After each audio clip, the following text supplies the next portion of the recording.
And we are live. In our last session, the party set out for the city of... Nope, that's the recap from last week. In our last session, the party were approached by a representative of Silas the Red by the name of Dresden, who acknowledged their recent engagement with the city's master of coin, Hammond Sam, and asked them to place a divining device near him when the next they met. Sending Dresden back to his master with their named prices for the job, the party moved on to meet arcane broker Lacerin and then leathersmith Roy Stonesong. As afternoon turned to evening, they found themselves at Curio, a quaint and somewhat out-of-place trinket shop in shady Gloomlight Alley, where shopkeeper Elisa, an acquaintance of Scribbles, lent them a room, but warned them to stay out of sight. As we begin tonight's session, our brave adventurers settle in for the evening in a small room behind the trinket shop to discuss their goals here in Dralamar. Where we'll start. What time of day is it? It is afternoon turning to evening.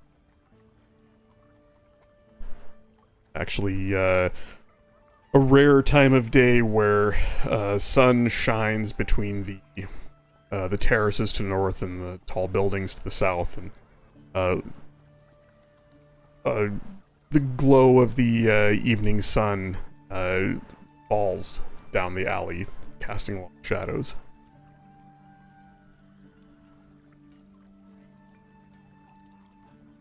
You've all procured a small back room in this little shop/residence.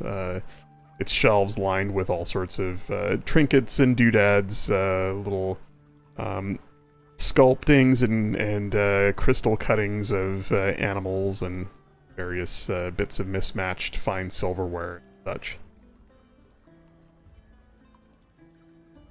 Out front, you can hear the shopkeeper closing up for the evening, locking the door, and putting things away.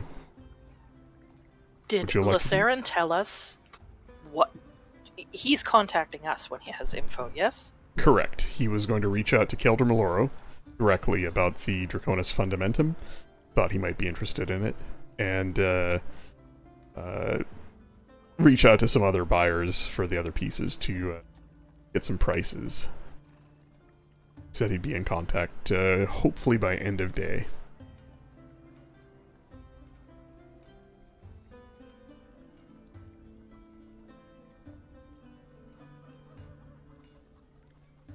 The same with that other dude too. What's that? The other guy that asked us to plant the bug, he was going to be in contact with us as well. Dresden, yes.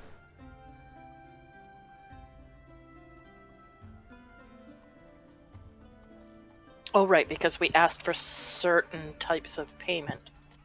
Information, yeah.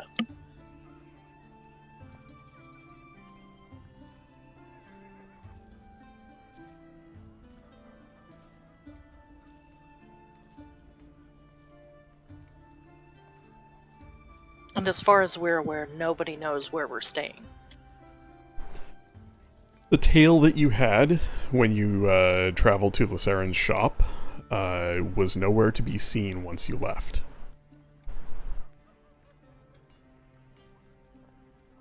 You're not entirely sure why. Whether it was a low roll on your part, a high roll on their part, or for some other reason they stopped following you.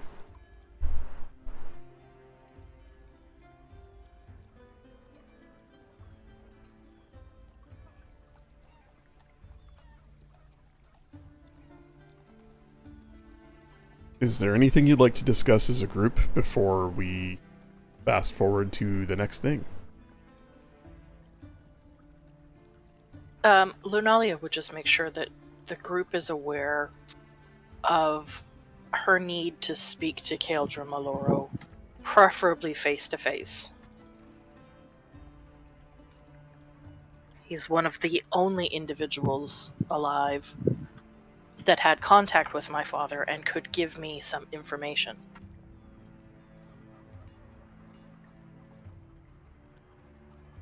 So how do we want to meet him, and then what else do we want to get out of that conversation with him?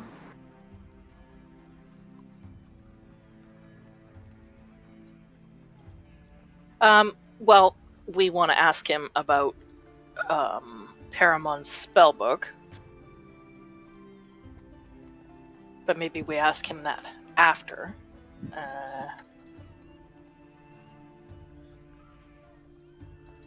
There was something else, but I can't think of it. Something for Ignis. Well, Ignis is straight up looking for him.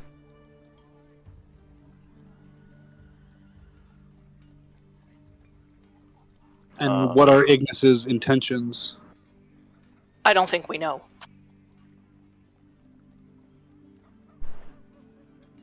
He wasn't very happy about being set up in that test trap. Yeah, from what he told you, and you have to take this with a grain of salt because you don't trust him or not. He ran away. Ignis and his sister Ember were raised by Oloro, and while they lived a relatively nice life compared to the one they had previously as orphans, living on the streets of some unnamed city far to the south, the horrific experiments, planar experiments they were subjected to, were not a lot of fun. As far as he knows, his sister is still with Kaeldor Maloro. Still feels some sort of loyalty towards the Archmage. And he had basically ran away when he was, a teenager, and has come back now. His powers somewhat developed, his skills somewhat honed, and is looking to, pry her from this supposedly evil man's grasp.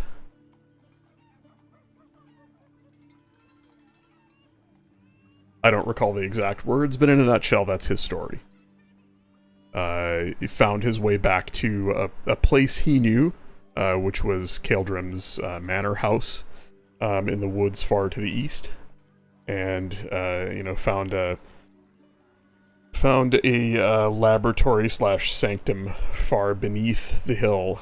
The portal that led to it that he was all too familiar with, but therein he was trapped in a sort of test, which the party helped him overcome, along with fighting off some red-robed wizards of the Crimson Order who showed up chasing him. He departed through a portal to a very fiery place, perhaps the elemental plane of fire, but not before leaving Lunalia Ascending Stone, as well as revealing to her that the stone that she found at the site of the tragedy where her mother died and her father disappeared is some sort of anchor stone, some sort of reagent used in planar teleportation, but kind of left the rest of it as a mystery. Anyway, so Lunalia's got a couple of sending stones, and he is one of them. So did we want to ask him about the red-robed wizards as well, or was that just something we can kind of ignore when talking to him? I mean, I would assume that he would have information about them. He's an archmage. I would imagine he knows something about them. How much he knows about their involvement with people like me, I don't know. Right. But considering he created 2 Genasi, there has to be some sort of connection there. Do we maybe want to leave out the whole Ignis thing and just explain like we were looking for him, went to his manor house, saw a bunch of red wizards there and whatnot, and didn't see him? I think his place was a mess.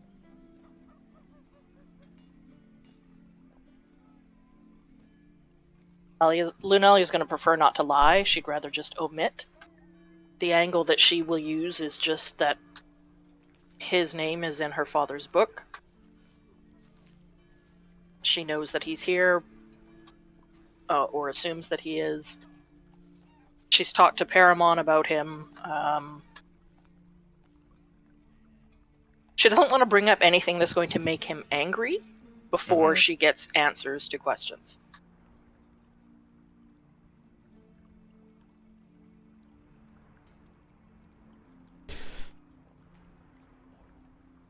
All right. Anything else you guys want to chat about? What do we think will make him angry? Well, we don't know. We don't really know anything about him. I wouldn't bring up the fact that Ignis is looking for him unless it can be used as a bargaining chip. Do we want to have Lunalia use the Sending Stone to contact Ignis and tell him, hey, we're going to be potentially meeting with him? Not until she gets answers. Right. She doesn't want something happening in the middle of, a conversation and poof, he gets killed or vanishes or whatever. Laceran mentioned that he doesn't want backroom dealings to happen in his shop, and kind of mentioned it more towards Keldrum doing the dealings. So I think any mention of more of like an underground business might maybe put him on edge. Yeah, I mean, we can always choose to meet someplace neutral as well. It depends on what Laceran comes back with. He could come back and say, yeah, no, it can't get a hold of him. Mm-hmm.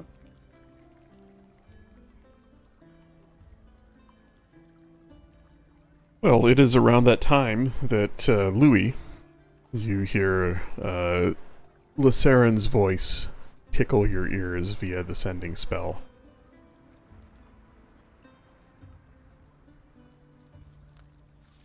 Aloro is interested in the goods and in you all. He would like to meet. Neutral location. Private room. Harlequin's Chalice. Tomorrow night. Sundown.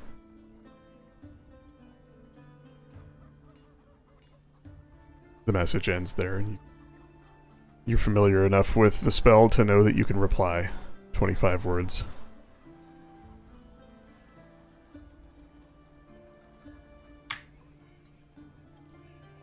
Sounds good. We shall be there. And we would also like it if you were there with us as well.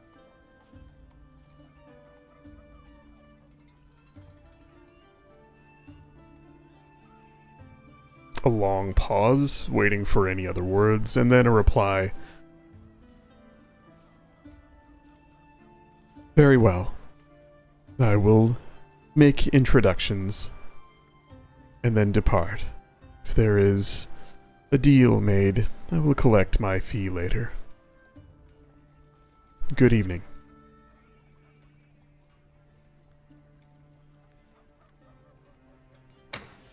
Ossie, what do you think that these things are worth by chance?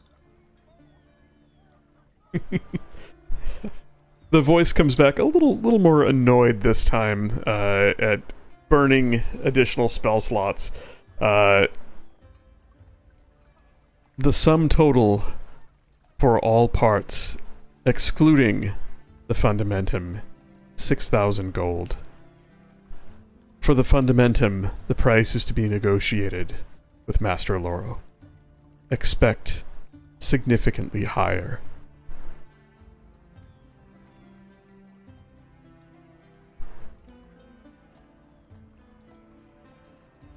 That's all. And you can reply one more time.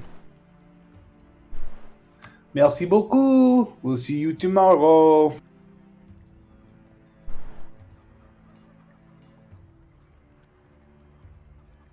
And there you go. So now you know the time and place that he has chosen. Scribble. You could... you don't need to make a roll for this. You've heard of the Harlequin's Chalice. Likely you've even been there, perhaps, perhaps around back. You've wandered the alleys around the place, maybe peeked your head in once or twice. It is a large and fanciful adventurer's tavern. It's located in the southern part of the market district. Here, I'll throw the map up. Right around here. Just on the north side of the canal. A large establishment, a sprawling main floor with several tables, private rooms, a smaller private area off to one side that you've never quite been able to get into. It also doubles as an inn. There's several decent-sized rooms on the west side of it.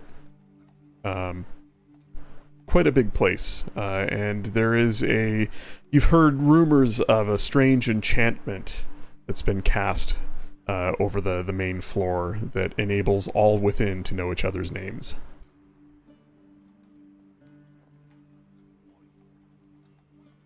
Place is kind of legendary in the city. Sounds like Keldor Maloro has a private room there, or has procured a private room at least for the...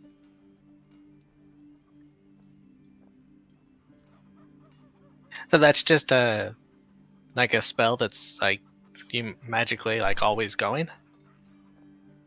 That's what you've heard? But it's maybe you tell me if it's, if a well-known but quite large and busy tavern would be the type of place that Scribble's been into before, or not.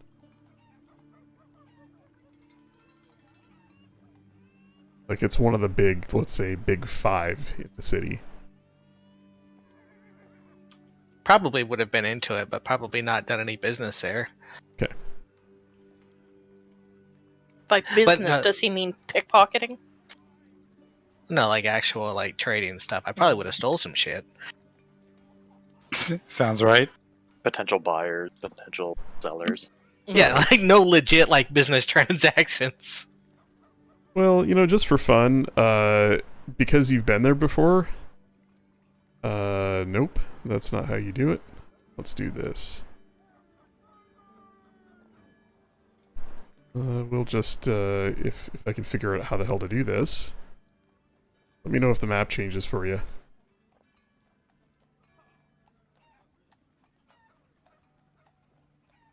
Oh, I had the stream map up. Oh. Yeah, it changed for me. Cool. Good stuff. A little preview. The building in the middle of the map is Harlequin's Chalice.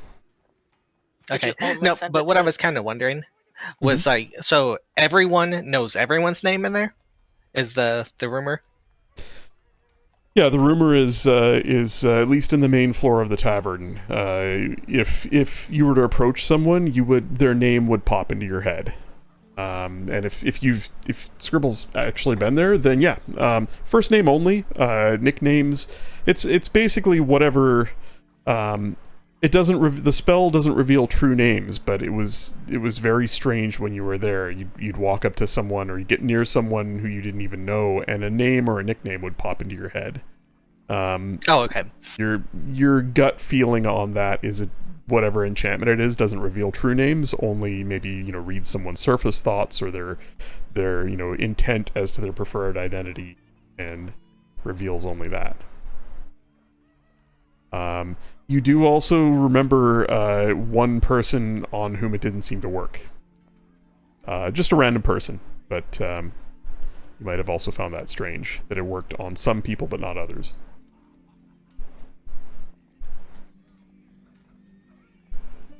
Makes sense. So I would definitely relay that information to everyone. All right.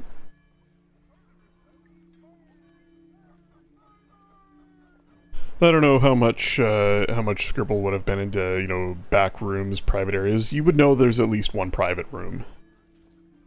Ping it on the map for you. For the rest of you, I've moved him to the battle map.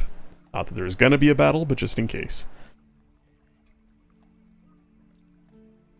No, I think Scribble would have probably been careful, so not like tried to, snoop around too much or like go into too far where people actually know who he was. Right. Trying to keep notoriety low. Yeah. Yeah. I've apparently lost Keldrum entirely on this map. Oh, there he is. Just couldn't see him. Into the abyss. He's the wizard-looking one. Kill him Yeah, already. I have a secret layer where I can hide tokens and stuff, but at the opacity set really low, so I couldn't see him. I can see him. Yeah, well, you shouldn't be looking at that one. Well, when I load up to adjust music, that's the page it's on. Yeah, I know. That's fine. I could show it to all of you. If Scribble describes it to you, or to be frank, he draws, right? So it's entirely possible he would just draw you a map of the place. Let me just put him back with the party. Oh no, the page that I can see is your character page. Oh, the palette where I keep all of my. Yep. Yeah, so we'll just load up the map for that. Oh man, that's a fancy place. Yeah, it is. Believe it or not, this is a very zoomed in part of a massive city battle map that I found online. It's obviously made with the same tool that I use, but somebody put a lot of time into it.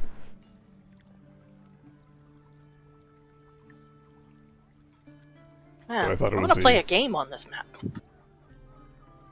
Yeah, like this is literally like 1/8 of the whole map. I think it's a 90 by 45 map. Holy shit.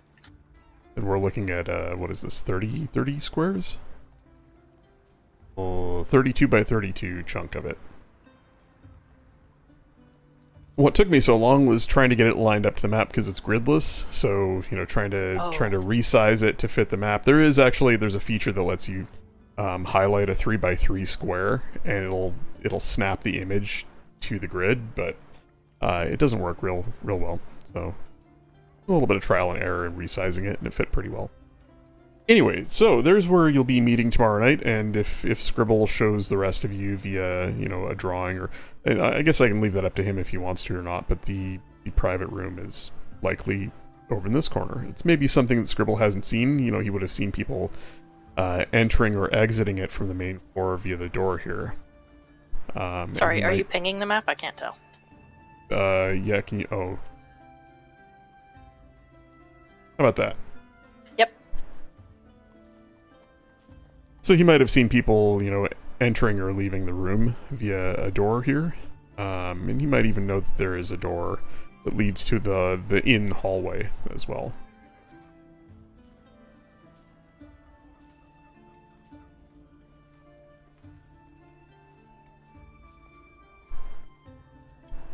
How many pillows did that bed need? Holy crap. A bunch, apparently. It's a woman's bed. Clearly. Or it's a bed for, 4 halflings. Yeah, most definitely. Cool map. Yes, sir. Well done, well done. Yes. Well done for downloading and uploading. Alright, so, as evening lumbers on, the night gets quieter, but outside you hear all sorts of city sounds, vomiting in back alleys, and cats meowing, and dogs barking. You hear a fight break out a street down. Shouts, the eventual clink of armored leg and booted foot as guards show up, and somebody gets hauled off. Some more shouts a little bit later on, and it settles down.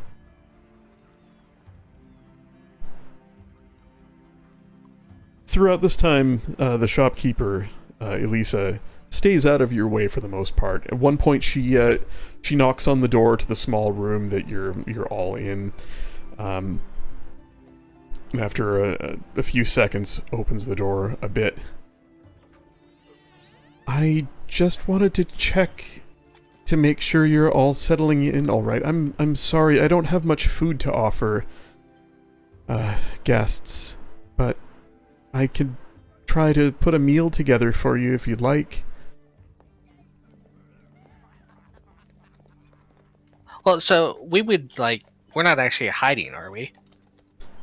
No, this would be like, you guys have sort of settled in, had maybe unpacked your bedrolls, had a little chat about what's happened today and what you're going to do tomorrow.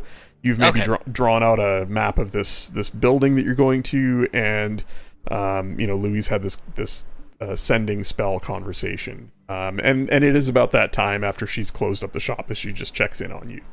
You guys have maybe been there like an hour. She did tell us last time, though, that if we do need to leave at all, that we should go out the back way. Right. She told Scribble that, yeah. Yeah. Yeah, and I would have explained the back way and showed everyone. Yeah. I mean, it's a small, like, this place is like 4 rooms. It's not big.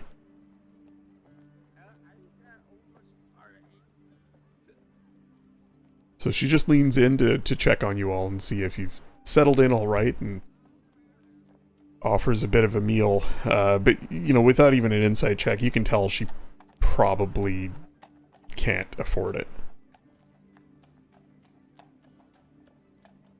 I'm sure we can make do on our own. She kind of looks around the room and then looks to Scribble. Are you sure? We'll be fine. Thank you. Noro's like, not really. Does he actually say that out loud? I'm sure I'm saying it under his breath. Yes. Really. Here, let's see. I look for some jerky in my bag. Well, so what time is it now? It's just early afternoon, or not afternoon, but evening, right? It's like early evening, yeah. Yeah, so we can time. go out and get food still. Oh yeah, no, you guys have the evening ahead of you. Yeah, it's just supper time. Pardon-moi, madame, but it seems as though there may be some things that is troubling you. Are you having a difficult time with something? Ooh, make a insight check.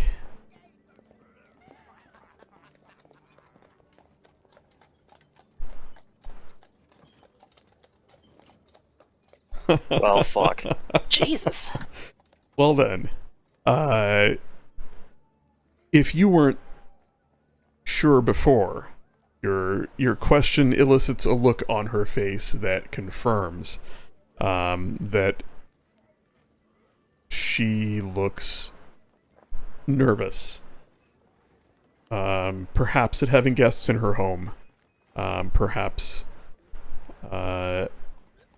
at having a secret that she would rather have kept.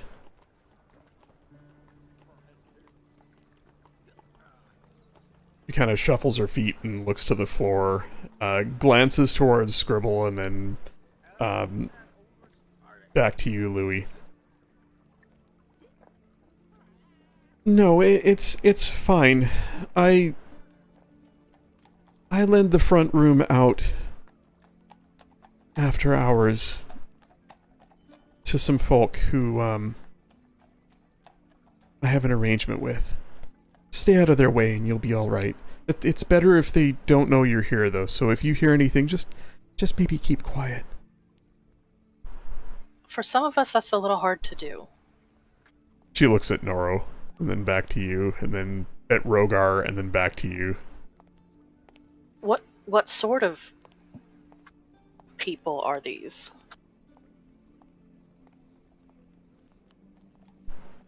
She kind of looks down at the floor again. The sort that you'd rather not get tangled up with. Oh, we've been tangled up with all sorts. Madame, tangling up with people is our specialty.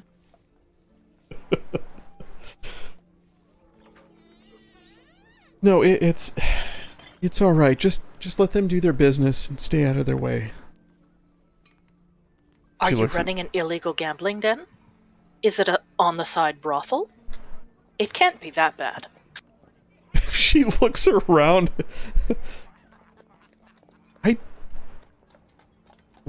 Where would I... Have you... No. No. I mean, this place is so small. Where would I even? I don't know, it's just the sort of thing I assumed happened in large cities. She's beginning to look really uncomfortable, but she says, look, I leave the door unlocked and I stay out of their way. And whatever they do, and sometimes I clean up afterwards. Rogar is going to stand up and, I guess, make his way to the door and just tell her, don't worry, we'll stay quiet to the best of our abilities. Would you mind pointing me in the direction of the kitchen? I believe there's still time before some shops close. I can go out and procure some food to make at least one of our companions happy and maybe quieter. And Nora, he grunts, She smiles and takes a step away from the door. Of course, it's right here. And it is literally right across the hall. There is a small pantry cabinet and just a very little humble kitchen, not much to it. A small stone hearth and, a few pots and whatnot. I don't know.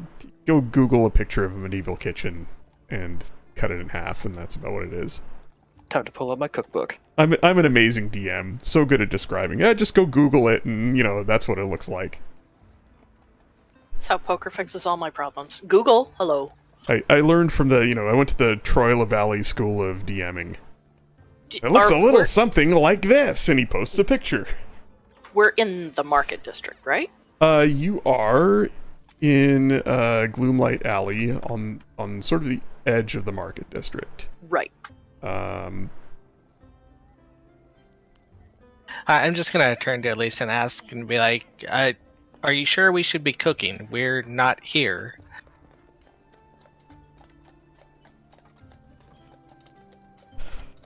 She looks around nervously and just says, they don't coming back. I think it'll be okay if...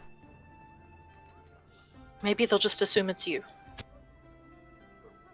Why is it that these people make you so nervous? You seem as though you do not like them, but yet you continue to let them use this space?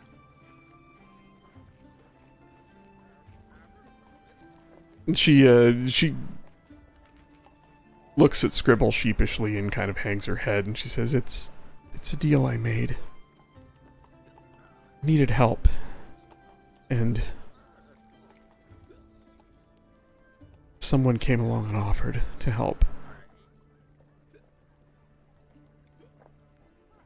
Sounds like... This is the deal I made. He didn't happen to have red skin, did he? Her eyes grow a little bit wider, and she looks up at you.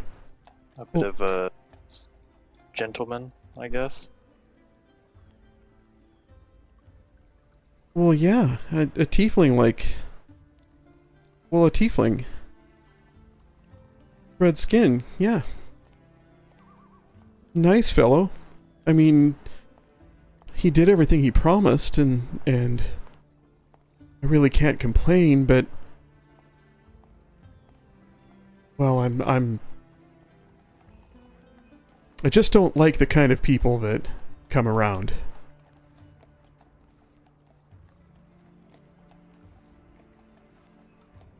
Well, if it's who we think it is, that might be kind of a good thing. I maybe. We're already... What's the best way of putting it? Conscripted? We're potentially doing a task for him and his fellow businessmen. She looks at Scribble with a very concerned look on her face. Nothing illegal. Is that true?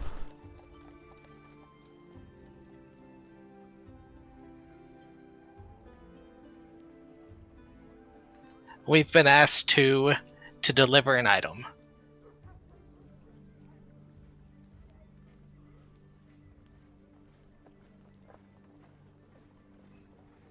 Well, Nothing more than I've done in the past. I don't know anything about that, but just be careful. I don't... He's a nice enough fellow, but some of the people he associates with aren't. You just hear Lunalia sort of snort in the background. Would She you like gives- us she gives- to... Go ahead. Lunalia, she gives you a weak smile. Sorry, Louis. Go ahead. Would you like us to stop these people from coming here?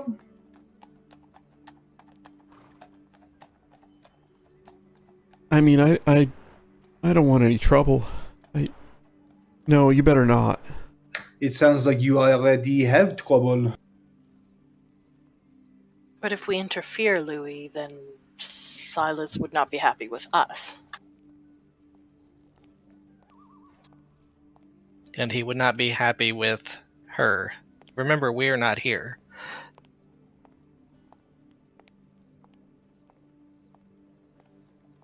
I do not like this Silas character. And I do not like the situation that we are in and that this nice woman is in as well.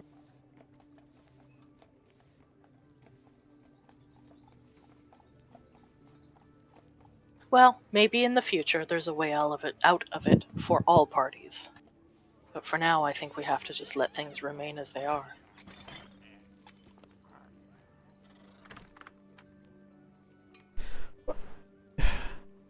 Look, I really meant what I said when I said stay as long as you want, but please don't make any trouble for me. Things are okay. I didn't mean to. I just didn't mean to. Things are okay. I'll be fine. She looks at Scribble and just kind of nods in a very falsely reassuring way. And looking at you, Scribble, she says, "Just promise me you won't do anything."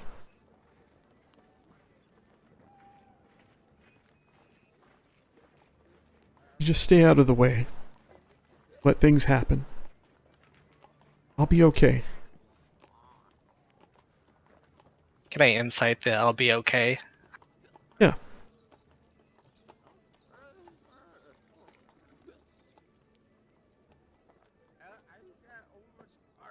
Damn, got some That's pretty powerful good. rolls tonight. Noise. Good. Yeah, shake out those high rolls so when we get to combat you die. I mean, It's okay, I have Well- Revivify repaired. so prepared. so when you get to combat, your dice rolls match mine, is what I should say. She believes she'll be okay, but it is a belief that is faltering. More so recently. Perhaps she's seen some shit. Perhaps things are a little less amicable than like in this agreement she has with Silas, but she truly believes she's gonna be alright, that it'll pan out.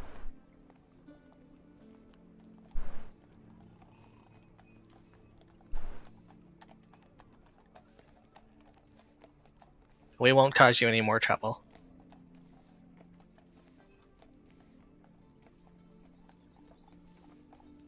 She smiles quietly and nods almost more to herself than to you. And just sort of turns and goes back to Rogar, who is appraising what meager provisions she has in the kitchen. Rogar, it's you're gonna have to spend a little coin, but not much. I mean, it's a a gold piece would feed everybody in here for the night. That's fine. I'll, yeah, I can go out and gather enough stuff. All right. So I guess a question for Noro, though, is for RP purposes, is there anything you'd say Noro would be missing, or does he miss food from home kind of thing? Yes. All right, well then. Some goat. Some goat, alright. I think I know what I can make then. Man, nice. It's 20s.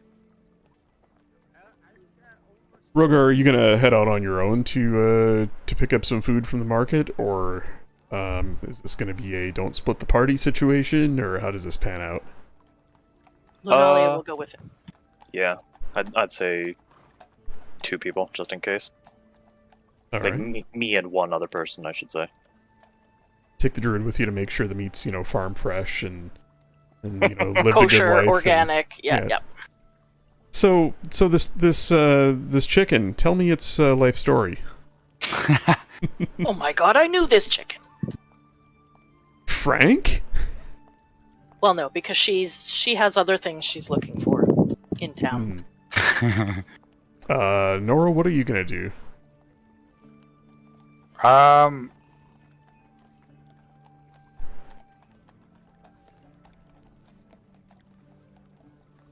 I think I'm gonna, I guess, stick around, and let's just say I'm looking forward to observing what's going on, what kind of dealing she's doing. But I don't want to tell the party that, so I'm gonna make the excuse that I'm gonna stay back and just rest. You have made me so happy. That's amazing. Louis, what are you up to?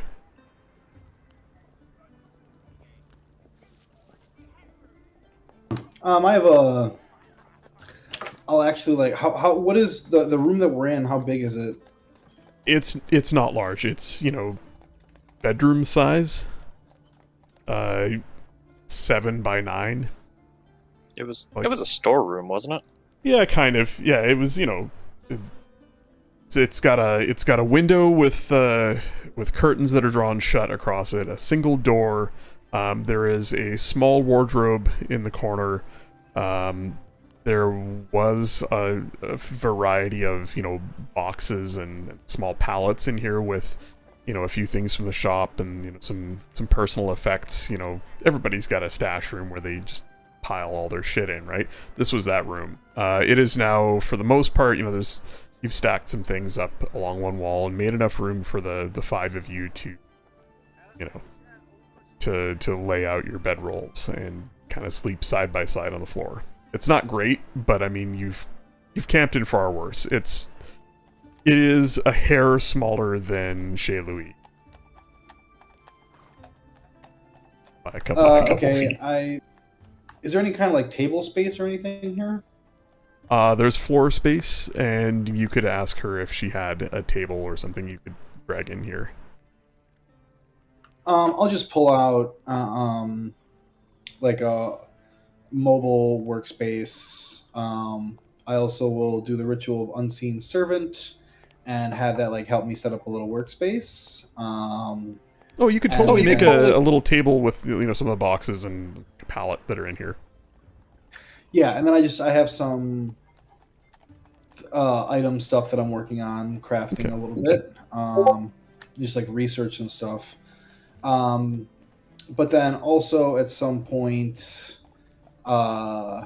Louis will wander into the front room, or Pierre will wander into the front room and close himself up on a shelf somewhere and look like a non-animated book. He doesn't glow when he's closed. No.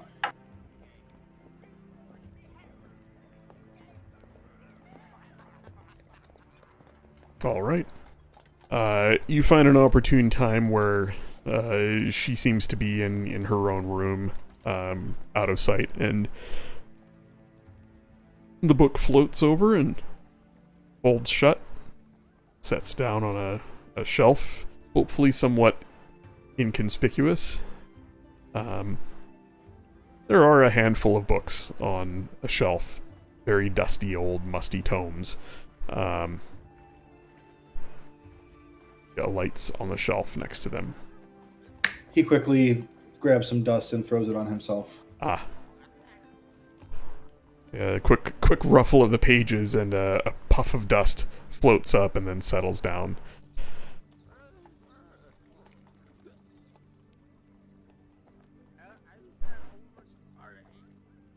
All right. And Scribble, what are you up to this fine evening?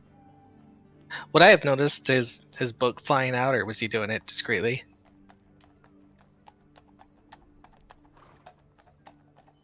He was trying to do it discreetly, but he is not good at that. Well, you can make a deception check. I was gonna do sleight of hand. I guess deception works. Either one. Your What are choice. the things? Like, you know, Oh, I don't know if Scribble even wants to roll against that, or if it's just kind of obvious that Louis, you know, Louis's book just kind of at one point floats up and away. I guess you could make it. I mean, your passive perception would pick that up. He frolics. Louis or Pierre loves to frolic, and didn't quite get the whole discreet memo. So So the book frolics out of the room and just is gone for a very long time. Alright, then after seeing that, I'll just turn to Louis and Noro. And I just say to him, don't cause any problems. And Nora just kind of tries his best to give like an assurance, like it's nothing's gonna happen because I have this guy with me, Louis. Scribble trusts that Louis is smart enough not to do anything stupid. You know, I'm beginning to realize that the good aligned character and the nosy druid are the two that just fucking left the building. And to put Scribble at ease, I just start doing push-ups. Monsieur Oiseau, I have never seen you care about another person before. It seems as though you care very much about this person. Why do you not want to help her? It's not a question of helping, it's trying to figure out how. If we cause more problems before we know exactly what's going on, then it's not really helping. And you're right, there are only a few people that I do care about, and she has helped me growing up.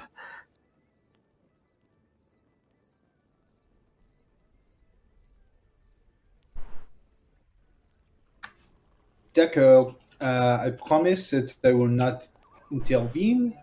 Only will I observe what is happening in this room, and we will not cause a problem.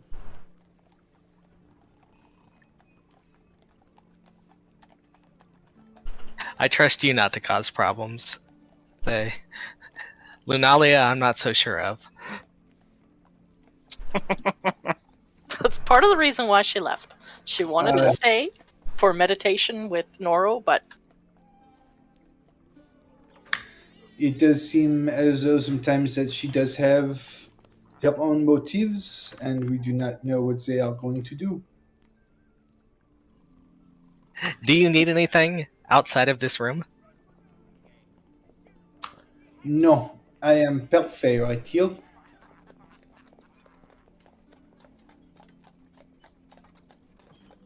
I'm gonna go look around outside.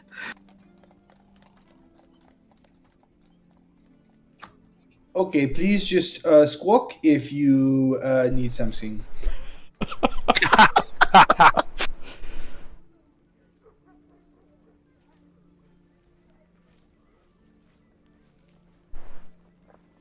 Alright, so I'm going to use my cloak and turn it into just like a regular like dirty cloak that you would see someone with around these parts. Your cloak allows you to change its appearance, right? Yes. But it's still a cloak. You can just alter what it looks like what type of cloak it looks Right. like. Yeah, so I can still pull it over myself, and it's a long cloak. Yeah. But you can't make it look like stone. I can make or it look like something anything as long as it's a cloak. Interesting. Okay. So tattered and mud stained. Yeah. Cool. Yeah. So you blend, and being from here, it's not hard to fall back into, old habits. Moving a certain way. Watching your back, keeping your back to a wall as you walk down the street. Just being cautious and careful, and at the same time, doing your best to not draw attention. You could maybe make a performance check with advantage. Is my gut feeling, but I'm just gonna have a quick look to see if there is a better skill, because I'm not so good at remembering all of the skills off the top of my head. I'm also gonna cast a spell on myself Oh. of Alter Self. Oh.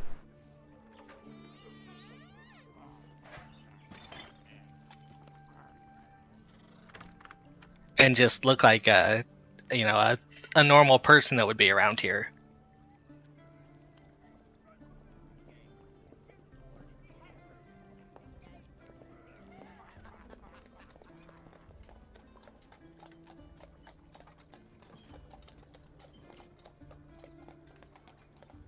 Right, and the Alter Self spell physically changes your appearance, I think your voice.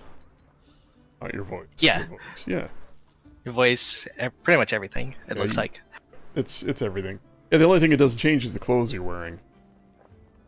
So you have to be careful to not, make yourself a lot bigger or a lot smaller, otherwise your clothes will be ill-fitting. But with the cloak over top of it, I mean, kinda...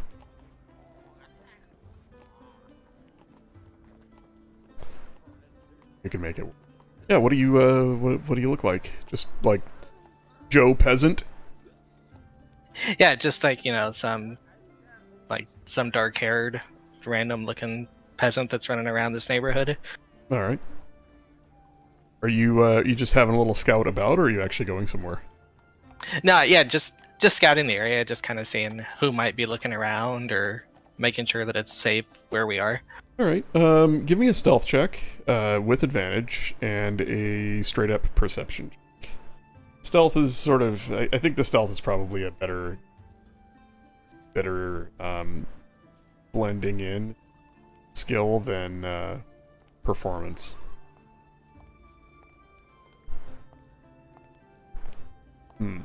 Alright.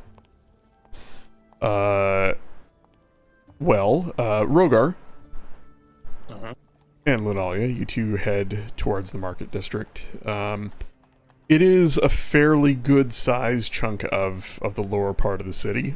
And some of the streets wind this way and that. There are mixed residences. There's a small theater that you find almost in a back alley, but it opens up into a square between buildings, and you can hear the boisterous shouts of bards as they recite poetry, and you hear the strum of lutes and harps. The smell of various cooked meats assaults your nostrils at one point, and you come into a small plaza ringed with open-air market stalls. Various cooked and uncooked meats hanging, garlic and herbs hanging to dry. Still all sorts of things available, most of it food-related.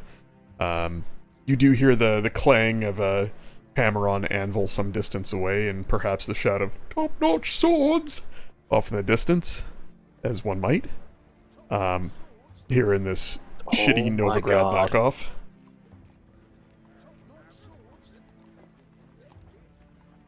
So yeah, you find yourself whatever kitchen supplies you're looking for. And if there's anything else you're looking for off of the standard, items, adventuring items list, or, mundane weapons and armor or anything, let me know. We don't have to RP it. It's a big city. There's anything you could imagine. At probably a reasonable price in this part of town. While we're out perusing the marketplace, she's disguised as the same elf she's been disguised as since we got here. But she's keeping an eye out for anyone that looks anything like her or like Ignis or any of the other Genasi that she's heard about. Okay. But she's also keeping an eye out for Shade. Make a perception check.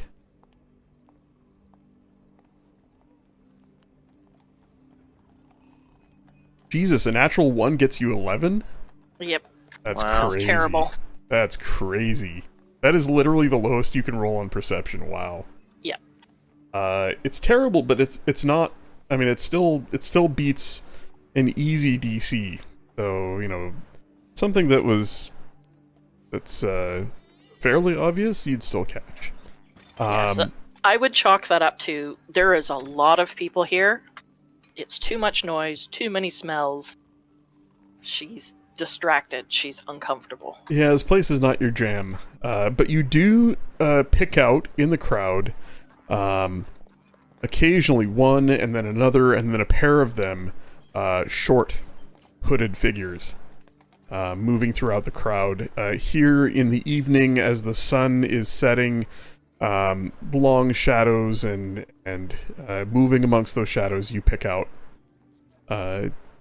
It could be halflings or gnomes. It could be darklings. It's hard to say. But you do catch a couple of them here and there. The glint of a few coins palmed. A coin purse here or there disappears under a cloak. Could even be children. Not sure. That perception check, that's all you get. But their size and their swiftness of hand reminds you of Shade and his people.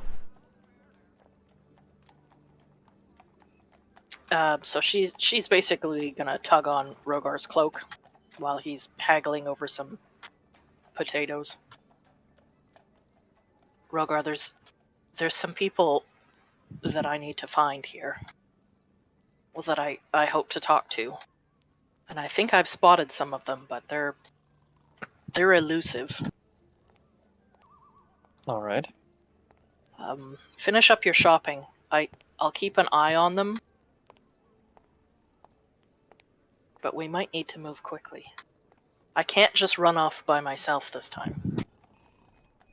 Like, move quickly as in catch up to them, or move quickly as in, like, don't stay here? As in, yeah, we might need to move quickly after them. They might not be here for much longer. All right, then.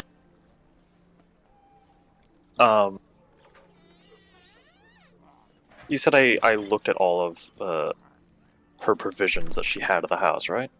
Mm-hmm. I would make sure to grab basically anything that it looked like she was either running out of, or I'm looking to basically stock up her provisions and whatnot, along with getting the necessary stuff to make food. Yeah, I'm gonna whip out the old PHB, just have a quick look. And arrows, if I can find them. Easy enough. So we're looking for big bags of potatoes, rice, flour, sugar. And pointy sticks. And goat. And goat. You get the provisions, I'll get the goat. I saw a stall just around the corner. Looked like it was halal. She'll just move 2 stalls down to get goat. Ah, good day, nice lady. My name is Halal. I sell a goat. Yes, I need some fresh goat. Fresh goat. You like this goat? This goat is yours. I don't want the whole goat. But I only sell a whole goat. I do not need whole goat. Do you have any freshly butchered? Holds out a knife to the goat's throat. Yes. My brother kosher. 2 stalls down. Oh. Okay, I'll be sure to stop God. by. Hey, nice lady. You want goat? Yes, I need some goat. Whole goat, my brother. No, just parts of goat. Parts of goat, me. What parts of goat you want? The meat parts, Meat parts. not organs. No organs. Right. You work out a deal for a... I don't... How much goat are you looking? Like a half a goat? Like a half... Yeah. Like a rack and, half rack and a I'm making leg sausages. and... I don't know. Goat parts? Yeah, an entire back end will be good.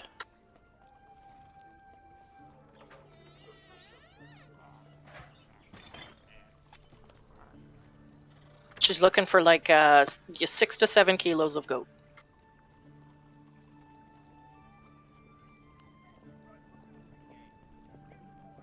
Yeah, okay. I'm just having a look at... having a look at some expenses here. The two of you are able to... I mean, this is small coin compared to what you're carrying. The two of you are able to put together a meal complete with, trimmings and drink, and Rogar, you're able to stock her pantry for a few days for a total of 7 gold pieces. Okay.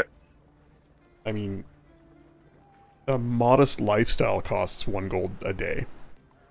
So you would imagine that even a nice meal, if self-prepared, isn't going to cost more than a few silver. So I'll put together everything, 7 gold pieces. This Not goat bad, should be complete. enough for a few meals. Yeah. At least 2. I mean, Yeah, but- that's why at least 2. you might want to take some goat to go, too. Road goat. And I mean, arrows, does he sell kebabs? like ready-to-cook kebabs, or... Or is there like any stalls that are just basically meat kebabs that we could just take? Can we buy some to-go street food? Yeah. I mean, yeah, absolutely you can, but are you going to right now? You could get some... You actually need it. No, let's buy some on the way.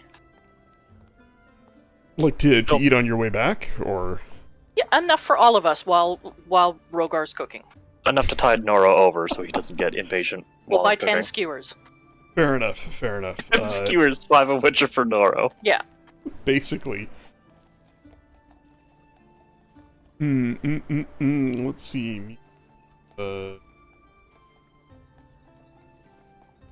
Yeah, 10 skewers you're able to procure for 7 silver.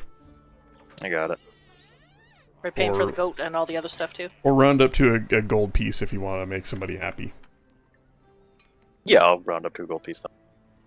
And yes, I'm paying for all of it. Okay.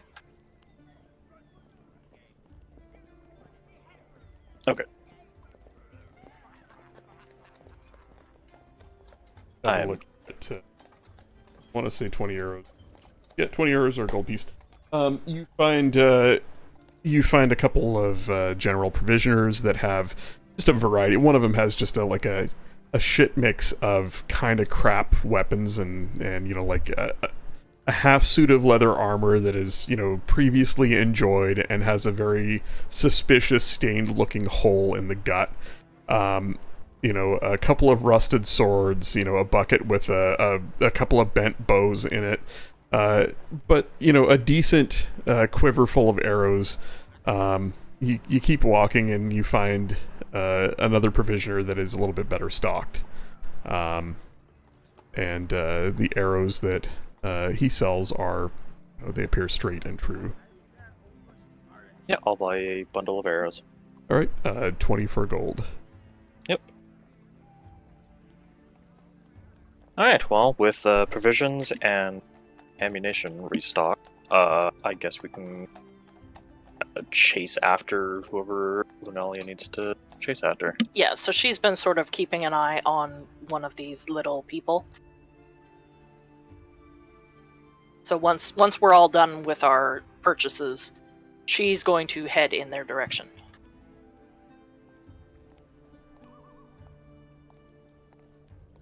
All right.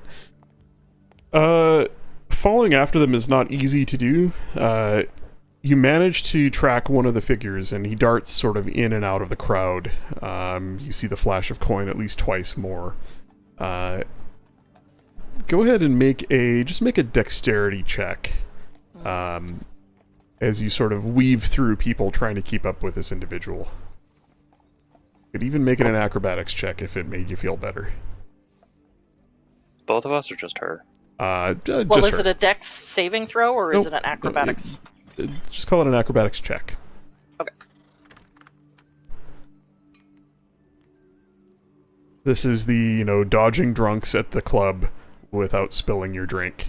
Or getting test. grabbed. Yeah.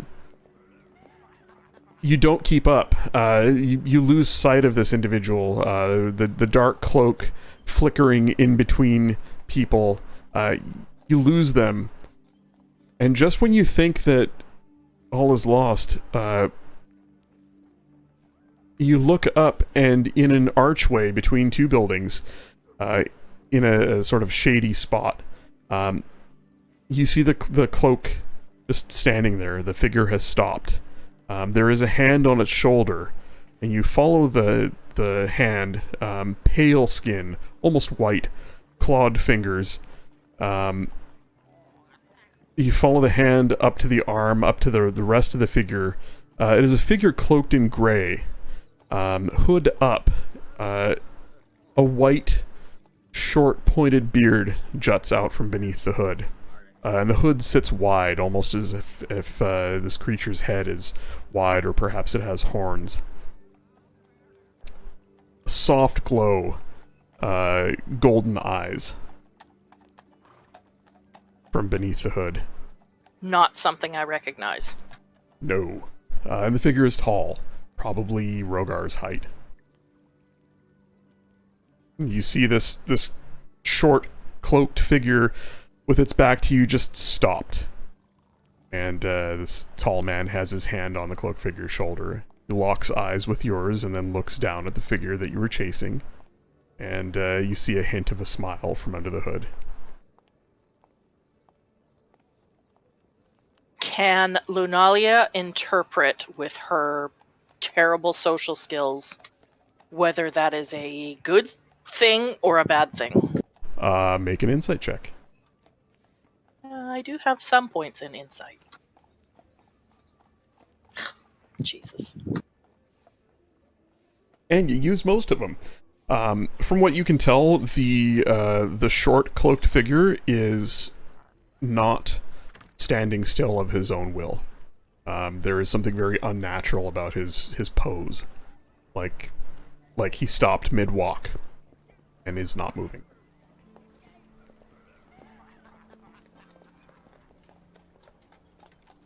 She's just going to stop. How far away are we? You're about 20 feet away. There's, people passing between you and them, and they're in the shade of an archway in between buildings. Rogar, I imagine you're following Lunalia at this point. Perhaps you've just finished buying arrows and have looked around for her, spotted her, and are heading that direction. You might catch a glimpse of this tall, gray-cloaked figure holding the smaller figure in place. Oh, Rogar's not right beside me? I'd be right behind you. I'm carrying most of the provisions and He's stuff. caught up with you, and he sees this as well. It'd be harder for me to, dodge the crowd while carrying everything. I don't know what will happen from here. She'll sort of say to the side at him, but then she'll walk forward towards these two.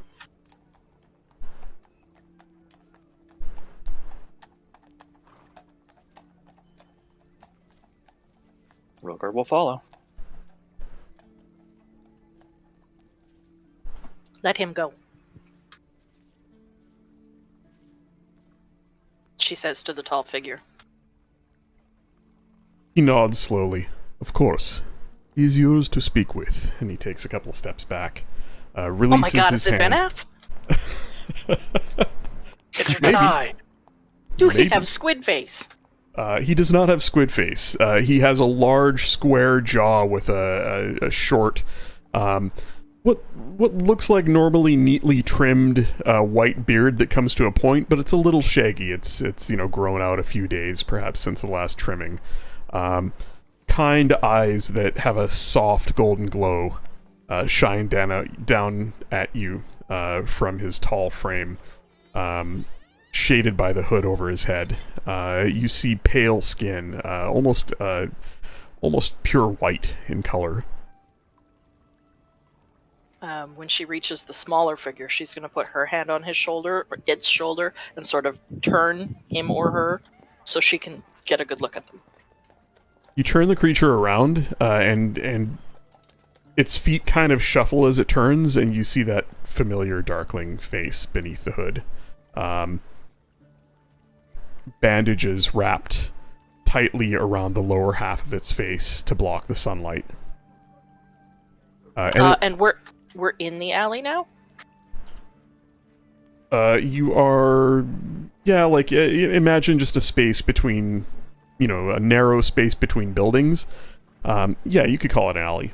Sure. Okay. Yeah, it's, not a long alley like you'd find behind a building, just something in between a couple of buildings that leads to another street behind. Okay. With her back to the main thoroughfare, she's going to take off her hat. Her hood is still up, but she's going to take off her hat. So her disguise will drop. Have we met? Give me just a second. I'm just getting a visual of a Darkling here for everybody else to see. Come on. Show me a push button to display. There we go. And there for everyone else to see is what a Darkling looks like.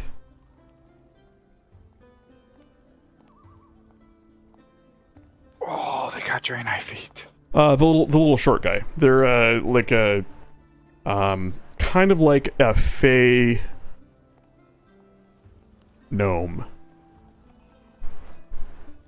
They're Exaggerated. kind of ugly little things. Yeah, exaggerated features. Yeah, they're kind of like a cross between a gnome and a goblin and a satyr. And they are a little tiny fey creature that are cursed. They age rapidly when exposed to light. And they explode. Yeah, so they live in the dark. Oh, wow.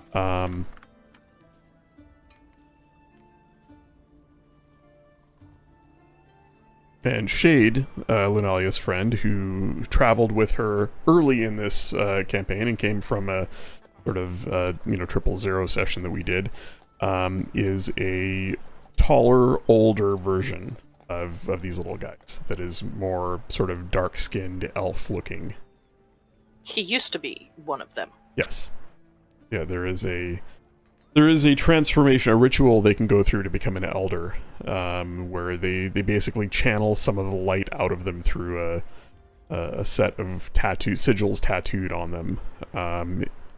Sometimes it works, sometimes it doesn't. It's very dangerous. If it works, they basically turn into kind of an elf. And they lose some of their light sensitivity, I think. Yeah, some of it. They basically turn into Fey Drows. Yeah. Kind of.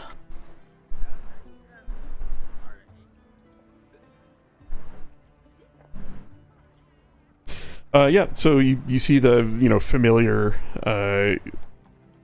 gray skin, the glowing red eyes, the exaggerated nose, the tufts of long white eyebrows protruding from underneath the hood.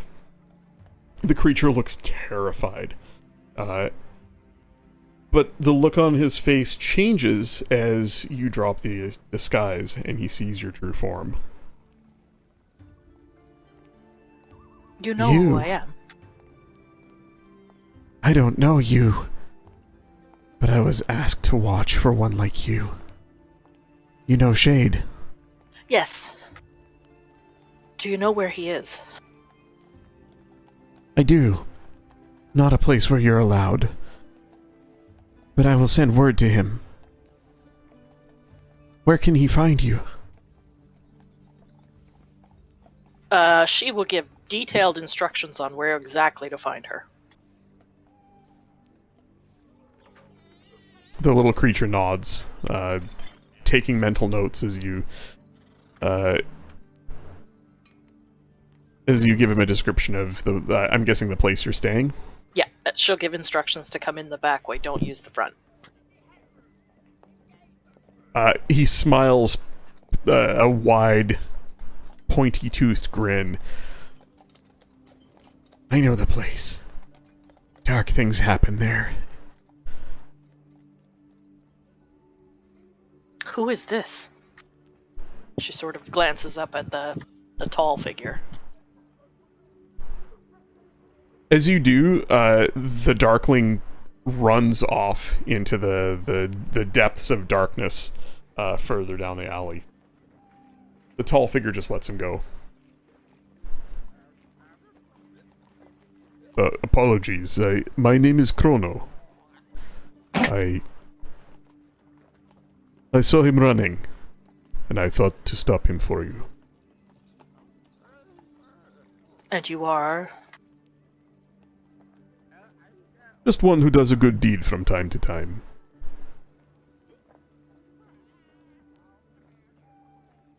He smiles broadly. Turns to leave.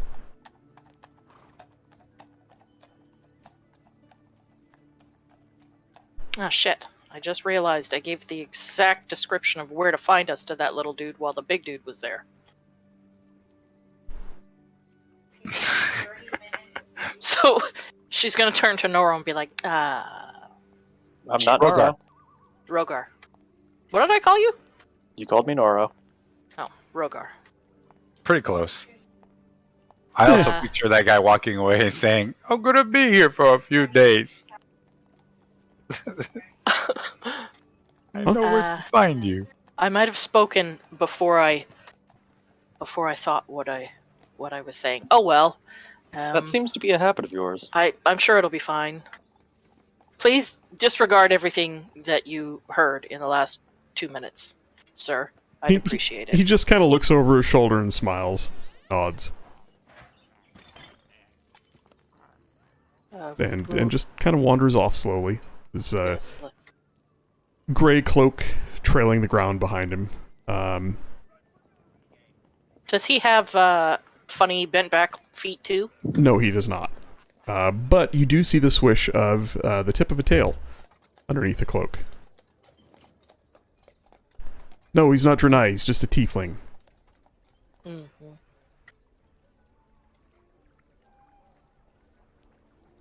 Well, I guess we better get back. He's not completely gone, is he? I mean, he's, halfway down the block now. You could hustle and catch up with him or shout after him. Rogar's going to quickly try and catch up to him. Yeah, easy enough. Don't leave town. Your long strides take you to him rather quickly. He's not moving fast. He's just kind of out for a stroll. He turns as you approach. You're not quiet. I'm not trying to be. Just walk up to him. You say that you try and do a good deed. Correct? Aye. Have you heard rumors of red-cloaked figures in town? His eyes narrow when he leans in. What have you seen? Nothing yet, but as you can tell, my companion isn't exactly what she says she is. She has to hide her form because of these red-robed people. Apparently, they're taking others that are very similar to her. So if if you're saying you do a good deed, if you see anyone like her, maybe keep an eye on them to make sure they stay safe. He nods, and after a couple of seconds smiles. I can give them sanctuary.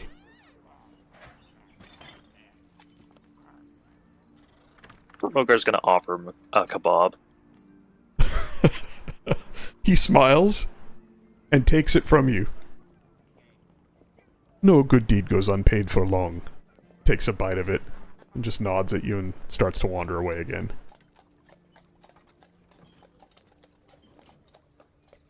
Okay, well, That's coming out of Noro's pile. no, it'll come out of my pile. It was 1 each and 5 for Noro.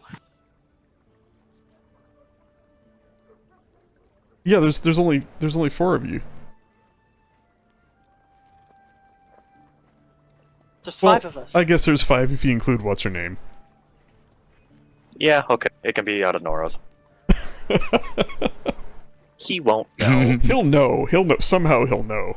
There's 5 of us. Am I just that bad at math? There is 5 of us, but we're also... That would leave 4 left, which go to Nora. So the leftover would yeah, just he'll never go know. to... All right, let's head back. She's keeping an eye out as we make our way back for kind of like just tchotchke shops. She's looking for little figurines, kind of you're like in the shop. Yeah, you are literally staying at one, but Yeah, I know. Make a just make a perception check. Shaking out those ones. You find a couple of little curio shops. One of them a lot nicer and definitely more uniform selection than what Elisa's shop has. Very definitely stocked by a limited set of manufacturers in, a very sort of uniform, painted painted clay work, figurines and some small pots and vases. And then some, simply cut crystal that's, elegant and quaint. Are you looking for something in particular? No, just a little, anything out of carved crystal. Just a little figurine. Like, they have a bunch of different animals. Looking Yeah. for... Pick a random animal. Tiger. Yep, sounds good. She'll point at that one and say, "How much for this?" The little thick spectacled halfling old woman with hair like spun sugar hobbles over to you with a little gnarled cane.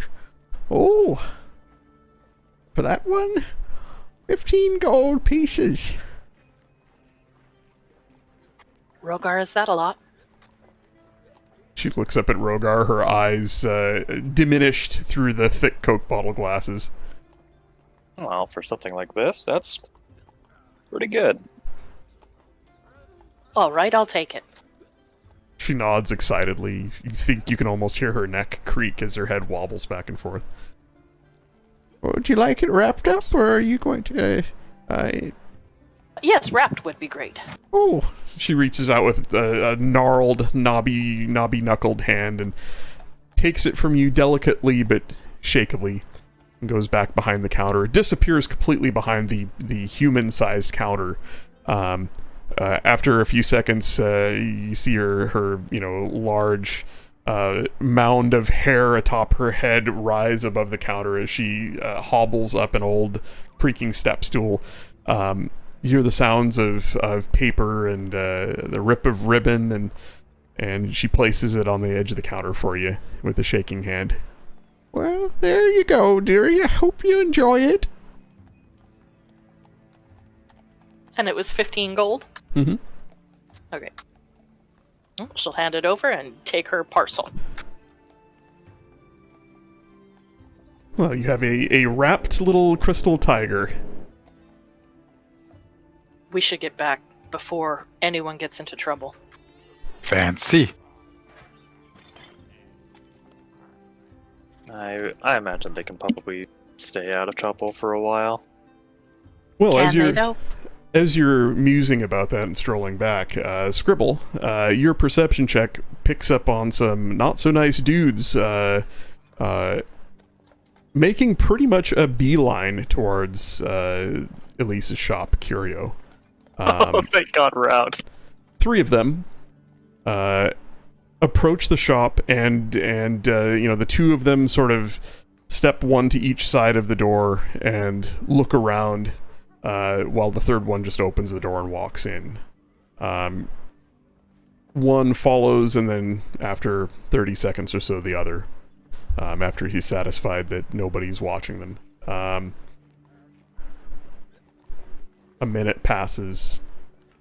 2 minutes.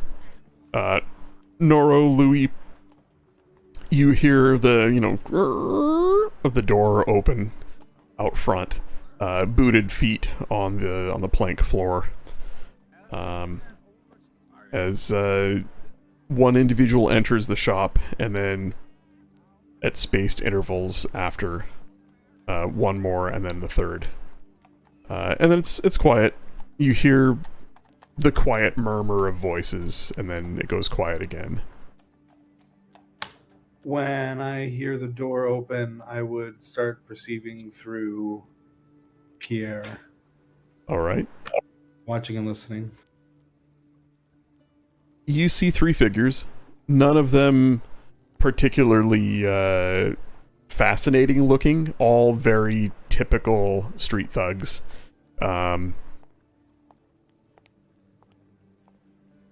One tall, younger, sandy hair, a little thin for his frame, perhaps missed a couple meals.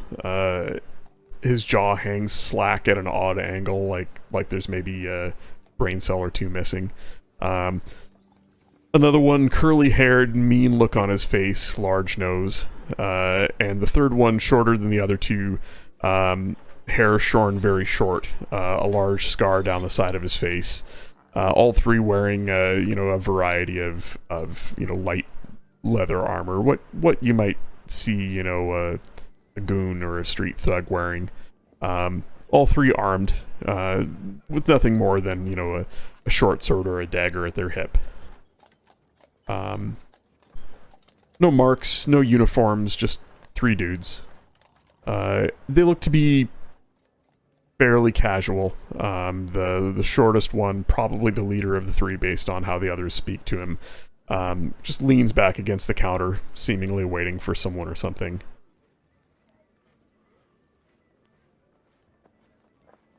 Scribble, you get the outside view of this. The 3 of them enter, and through the window you can see kind of the same thing. They have a quick chat, and then they just hang out. What do you guys do? I would be more looking around to see if anyone was following them. You wait a couple of minutes, 3 minutes, 5 minutes. Right about the time you start thinking nobody's gonna come, a lone figure walks down the street, nervously, looking about. Keeps looking over his shoulder. He wears a hooded cloak, and the hood is drawn up. Much like the others, really nothing stands out about him. He's the type of person you'd see in this area. Maybe a little better groomed than the others. He has a short beard that's grown just a bit shaggy. Seems to be dressed a little bit more like a lower merchant, perhaps. And he does have a rather large satchel slung over one shoulder. He makes his way towards the building, stopping not far from you. Kind of looks around. Make a stealth check if you're trying to stay out of sight.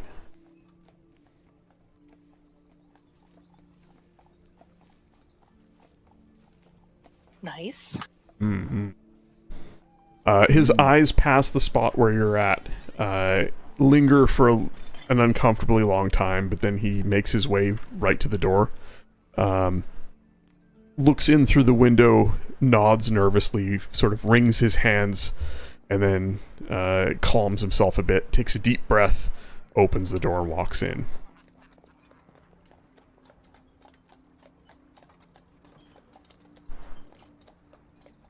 You're late. I was held up. You have it? Yeah, I do. It's all here. He takes the satchel off his shoulder. Louis, you see this. Scribble, you might see a little bit of it from outside, but it's, you know, there's only so much you can see through the dirty window. The new arrival takes a satchel off his shoulder, sets it on the counter, opens it, doesn't take anything out, but, you know, peels it open so the others can see inside. Right. Does it work? Well, what do you mean? I haven't tried it out. Oh.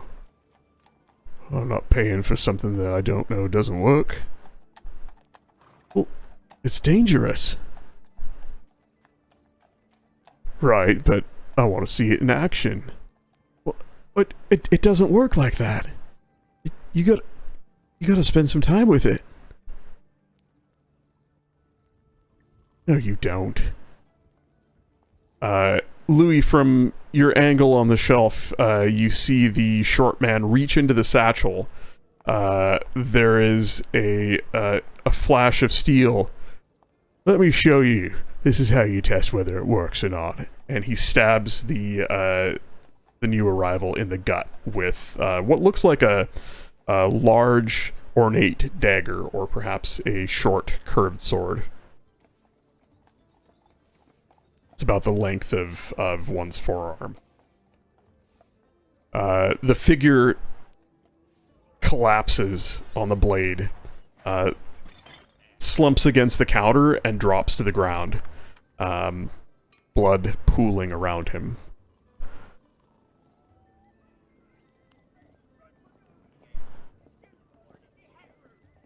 Funny, I expected it to fucking glow or something. It works well enough, though. And as you watch through Pierre's perspective, you see the blood on the blade start to soak into the blade and disappear. Oh yeah, that works really well. I like this.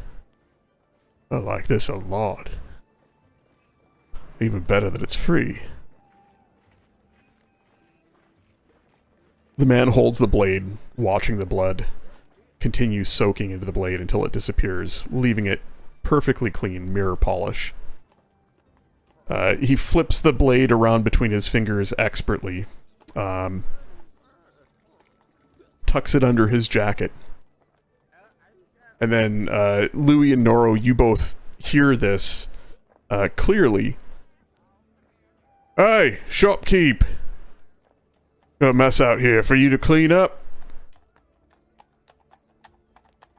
Back in a week. They start to leave.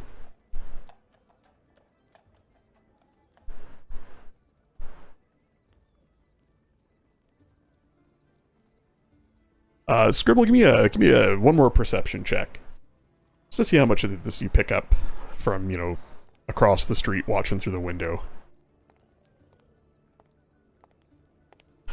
I mean, it's enough to know that somebody stabbed somebody and there's a body that fell out of sight.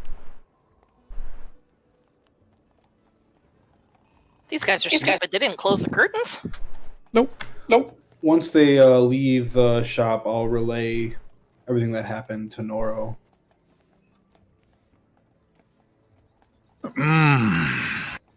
Finally.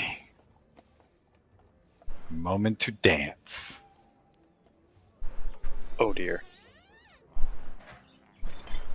You two hear Elise in the hallway. as she moves towards the front room, and then there's a gasp and she drops something. It's obviously she sees the body on the floor. Nora will rush out there to see if she's okay. Kind of like he's antsy. She is. She turns around and just straight out screams as you come running up. Surprised also by you. She takes a couple steps back and just leans against the wall, breathing heavy, and she turns and looks at the body again and just turns away. It's obvious to you when she said she's had to clean up after them before, she didn't mean dispose of a body. This is definitely a new sight to her.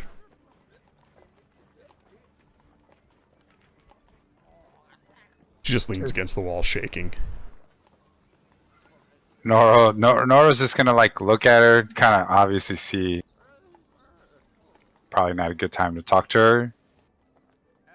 I'm just gonna ask her a simple question, like, where do you want me to put it? I don't know. This is. They've never. I don't know. They've never killed someone in here before. So this is not what happens here. No. What did you think I let them do? Miro just kind of like nods, and he just says, "I'll be back."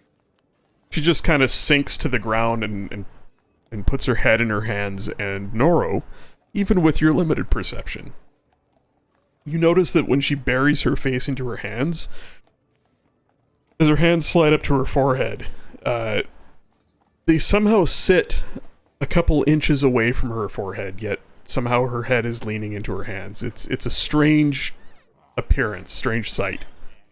Almost as if there's something there that you can't see.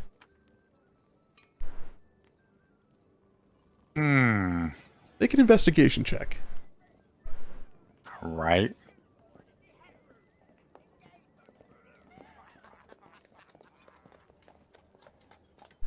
Alright, first I have to learn how to spell it, and then I know how to read it. Just kidding, here we go.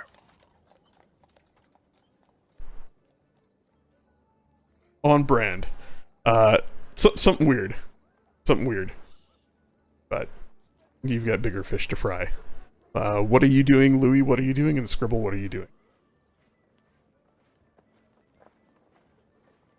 I saw Neros charge out of the room, and then I heard a scream. So I'll follow, but hang back, and Pierre will jump to life in the room, and I'll watch through his eyes. But standing like in the hallway or whatever. But so you're in the hallway, but Pierre pops up so you can get a good vantage point of the room.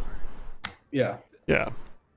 Yeah, you scan around the room, and I mean it is as you left it when last you looked. There is a body on the floor bleeding out, not moving, likely dead, and Scribble, you through the window you would see Noro, like her, and then Noro come into the main room. As those three figures head off down the street, the short one chuckling to the other two as they chit-chat, casually walking away from the scene of a murder.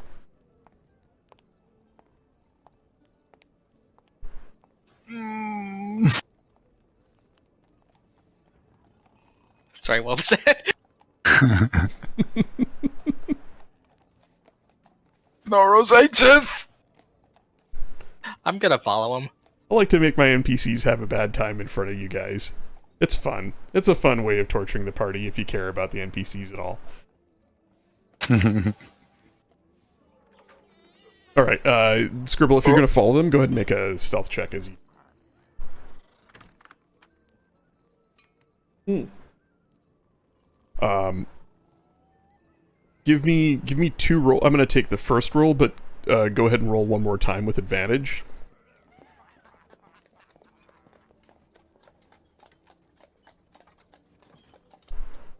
I mean, they're pretty close to the same. The first one is do they notice you at all, and then the second one is, you know, is with advantage because you are disguised, right? Like, so they might notice you, but the disguise might help. So, they don't seem to. Yeah, they don't seem to at all. The three of them, the tall one seems a little more on guard, a little bit more nervous, but the three of them as a whole are pretty much just laughing off what they just did and on their way back to somewhere. Without paying too much attention. They act like they kind of own this place. It's the Red Brands 2.0. Well, yeah, basically. I mean, it's a big city, right? There's all sorts of shit like this that goes on. Do I recognize them at all? You do not. Well, actually, you know what? Make a history check. Let's see. Maybe you have run into these guys before.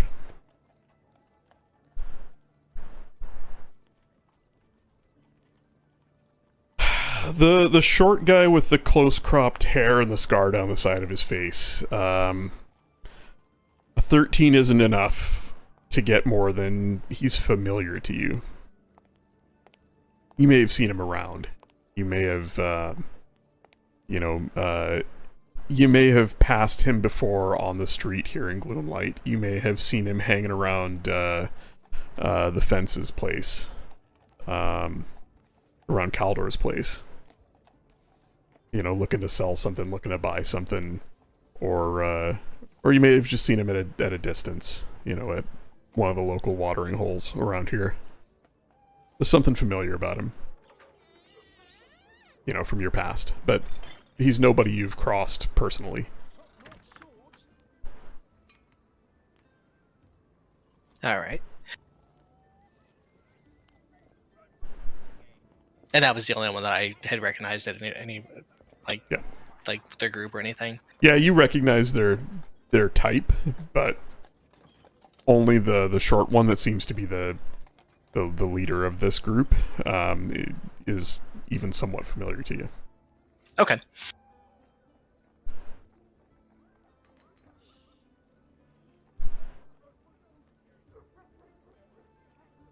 Yeah, I'm just gonna try to follow them to see where they go to.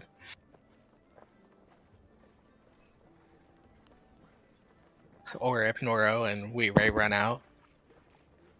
Yeah, you follow them further into the alley and you know, back up this way, just below the wall, in sort of the darkest part of Gloomlight. And there's a bit of a the alley narrows, and there is a section, an even narrower street that runs sort of up parallel to the wall, up and behind the terrace here, in this really run down little, you know, slum, where, you know, only the noonday sun, certain times of the year shining straight down, even illuminates this area.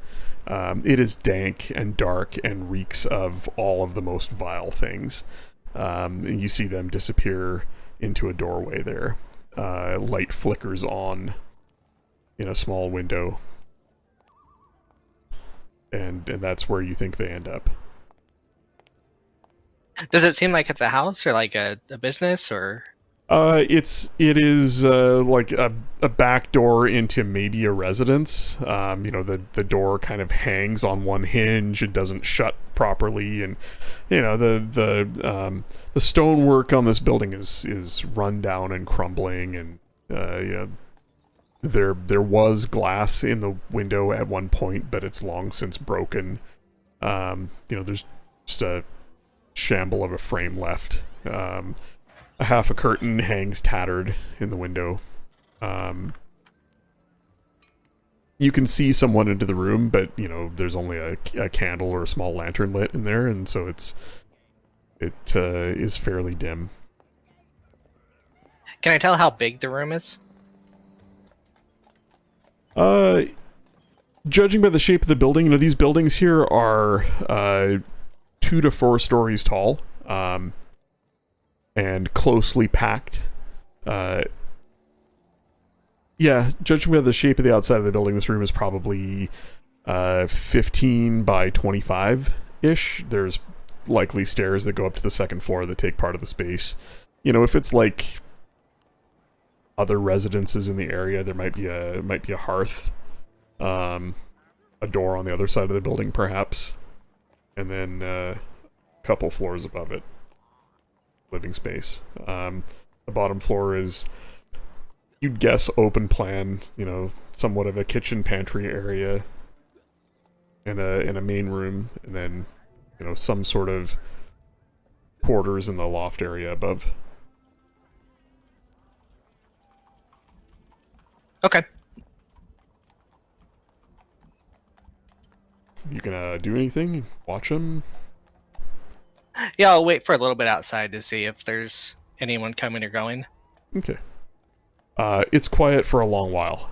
Doesn't seem to be anything else on these goons' agenda tonight. If they were going to do something with whatever it is that they took from the dead man, it is not happening this night. Okay, then I'll just head back to the hidey spot, and then trying to make sure that no one's following. Okay. In the meantime, Noro and Louis, is there anything you're doing other than perhaps comforting the distraught shopkeeper?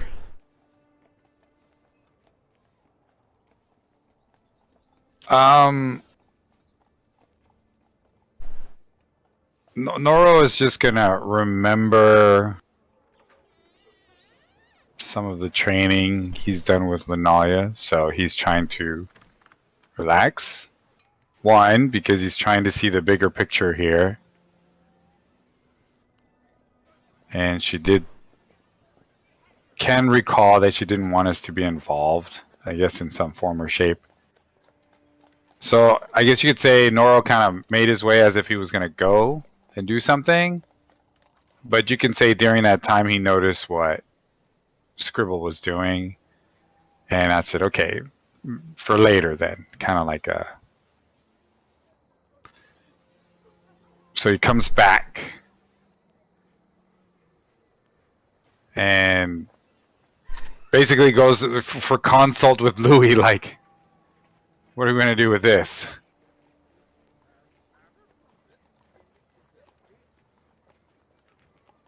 Louis, make a I don't know, insight if you want to try and tell who this guy was based on his appearance and demeanor. Investigation if you want to tell who he was based on, you know, how he's dressed, what's on him, etc. Choice. Good lord. Wow. So, he was born in a small town on the countryside, 300 miles east of here, and at the tender age of 6 years old, he stabbed his first pigeon. Okay. By the looks of this person, he was perhaps his appearance outwardly, he's dressed down. While he looks like he's trying to fit in this area,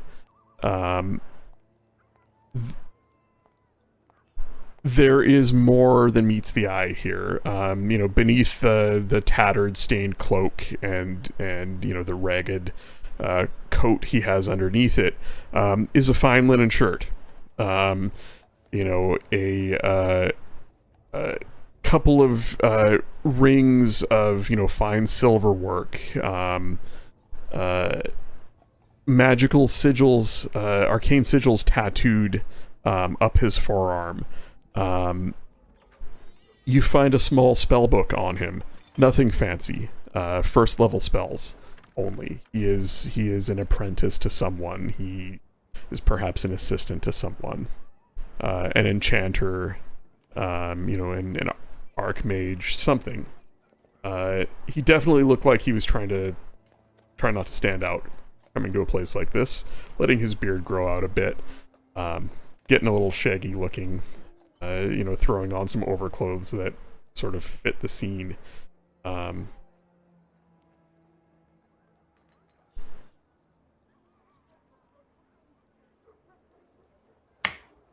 Noro, Monsieur Oiseau was very was very specific when he said that we should not cause trouble, and I think that finding these people may make us cause trouble. So I say that we wait for him to return. I think it wise to let him lead our reaction. And Nora would respond, like, agreeing to what he's saying and, like, his understanding. But he also wants to say, due to that perception check I think you said I saw, I'm going to kind of mention to Louis, like, I think I saw something. Can you... something, I'm not sure. Something about her face. Like, I don't know. Like, I want to mention it to Louis. I don't know what it is, but she doesn't seem... Are you saying this loud enough for her to hear it? No, I'm trying to, like, whisper, I guess you could say. I don't want to say it loud.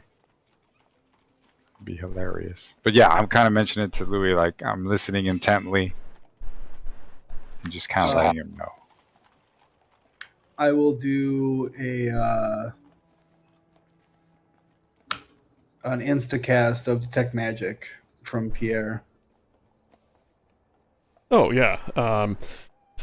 You cast detect magic, and as you sweep your vision over the room about you, there is nothing magical that you see. No objects in this space, other than what the two of you are wearing on you.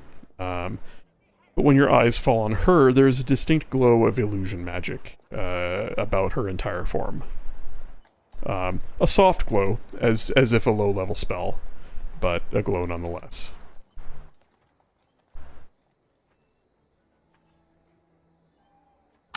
Oui. She is not who she seems, but maybe we should let her have her privacy.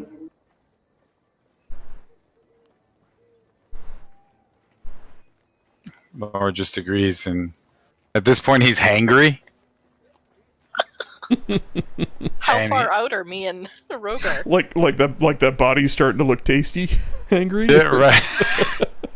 No, like, he's just like... I say that because Nora's gonna walk away kind of like grunt and disappointed. Like, no action, no nothing, hungry, empty stomach. And you could just say he rummages through his bag, starts looking for his, like, smithing tools, and just starts to, like, just keep his blades sharp and do some cleaning on his equipment. I mean, Rogar and Lunalia have just been standing outside with the food, like watching this whole thing. So, Just blowing the smell in. Just awkwardly all of standing this- outside the door. all of this would have happened while they had their little market adventure. So I imagine about now is when the two of them would show up. You show up to find the front door slightly ajar. Through the window and the dim light inside, there are a couple lanterns lit. You can see Noro's large frame, and perhaps the softly glowing book bobbing up and down. And as you enter, you find the site of a merchant, Can perhaps. we enter through the back, or we're Oh yeah, advised? no. I guess you would enter through the back. Well, as you enter Unless through we the, had to pass the front in order to get to the back. yeah, so you might see that. You might see the glow of the book bobbing up and down in the front room. Yeah, if that was the Catches your case and eye. the door was ajar, we would go in the front. Or she would, anyway. Yeah. Well, there you go. So perhaps Lunalia leads the two of you over there, and as you enter, you see that scene before you. The body of a Well, Lunalia's going to check for a pulse. yeah, he dead. Oh, he's for sure dead. Oh Okay. yeah, he for sure dead. He's dead, and his well, yeah, I mean, you could make a medical check, but he looks blighted. Oh, she'll do a medicine check.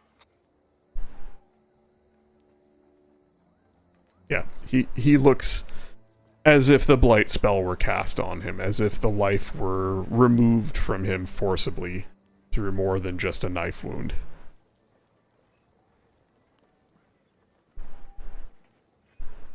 But there is a very, very clear knife wound in his belly. Well, judging by I- the size of the wound, this was neither one of you. Yeah, too small. Thought we were told not to start trouble. Where's Scribble? He went to go look around and some other people came in here and they kill this man. They take his weapon and they leave and they call for Elisa to come clean it up.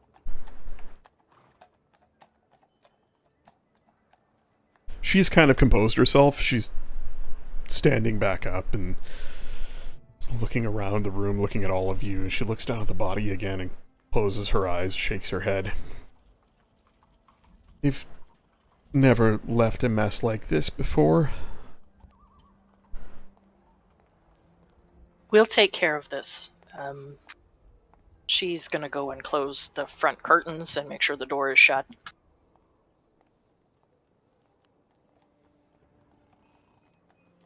I guess it kind of tells you how bad it's getting. She looks at what you're doing, Lunalia, and just says, You don't have to do that. Nobody around here cares about something like this. But No thank one you. would- No one would question someone taking a dead body out. Well, that's different, but how many city guard have you seen patrolling these streets? I guess that's fair. When we go out the back way, is there like a courtyard, a garden? Is there any, or is it just dump onto a back alley? It just opens onto an alley. There is a bit of a yard in the front. Not much. Think like any of the little tchotchke shops in Tofino. You know, there's like 10 feet of sort of like fenced Right. lawn Where around it. where is the closest sort of 10 by 10 plot of yard dirt that's not on the street side? Well, You're in a city. yeah, you'd have to. I mean, there's going to be some dirt somewhere, but you'd have to wander around to find it. Probably, based on what you've seen, maybe towards the city wall. It's hard to say. You really wouldn't find much here. This part of town's it's built up and then run down hard. So it's like heavy downtown residential slum. Is there a rug or anything on the floor? Yes, yeah. There's a large rug that covers sort of the middle of the planked floor. Okay, she's just gonna start rolling the body into the rug and rolling it up. Ooh, somebody's done this before.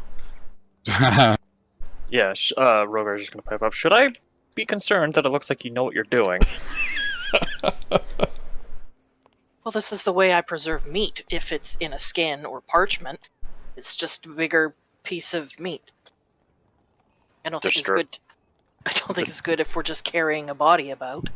Disturbing, but understandable. I mean, do you have any crates? Perhaps big enough to maybe hold him in? I have that old wardrobe. No, we need to get this body out of here. She's just gonna look for some twine in the shop. She's gonna tie up the ends of the rug. It bulges in the middle a bit because there's a person in it. Easy enough. You find some twine. You do your best to tie the rug up. Make a survival check, just for fun. A low roll certainly doesn't mean the twine will come undone at the worst moment as you're carrying a body down the street, but who knows? Oh, thank Yeah. God. Yeah, good enough. Yeah. Your knots are tight. It increasingly disturbing watching the druid wrap the body in a mafia style in a carpet. I get why you're good at this. It's still not comforting watching you doing this. Noro, do you think you could take this out back and take it about a block down and just Leave it. Just leave it. Yeah, maybe the guards will find it, or somebody else. It just can't be in here. Hmm. We can't call the guards to come and deal with it without getting her in trouble. Right. But maybe we can point the guards to it in the future, tomorrow. Hey, we saw a poorly wrapped dead body you might want to look at. Hmm. All right. I- Oh, I gotta look at something here. Yeah. Nope. I need to see one of the other. Oh, actually, you know what? Yeah. Here, let's just have a look at the other party members. It's gonna be Louis, I'm sure. It's gonna be the only guy with any kind of intelligence score. Oh, yeah, passive investigation at 19. Louis, there is a large and unmistakable mark where the carpet was. A huge difference in wear pattern on the floor here, and it'd be pretty easy for somebody to bring that rug back here and go, yep, the shoe fits. That's easy to take care of. I'm assuming that the floor is made of wood? Yeah, it's wood plank. It's a raised foundation. Yeah, so she'll spend the next hour or so working on the wood. Well, yeah, but Linelia didn't notice it. Oh. Well, if Louis doesn't point it out, she's not doing nothing. Louis will kind of like gesture. Hey, there's kind of still a big. See this like perfect rectangle on the floor? Yeah. Oh. The Well, blood yeah, stain. I can take care of that. Blood can be cleaned. We just need a bunch of salt. Or a bird. Scribble, you've seen the others arrive at this point. So I'm just getting back then? Yeah, I'd say you said you were gonna go back to your hiding spot and keep watch. You would have seen Lunalia and Rogar arrive, and then some of the side with this and a large package being gift wrapped. It's up to you Alright, when then you decide to come go ahead back. and go back inside everyone. Okay. Yeah, so she's going to work on the floorboards for the next hour with some druid craft and some, because she's worked with wood before, just to rough up the boards so that everything's even. I would imagine with Druidcraft, there'd be an odd sort of natural, unevenness that would appear in this wood that you're able to coax out of it. Really not able to restore it to any sort of original cut look, but No. you could, I don't know, make a nature check. To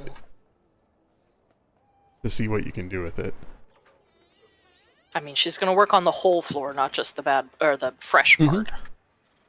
Yeah, it'd be impossible for you to, with Druidcraft, make one part look like the other. This is kind of just to see what you end up with.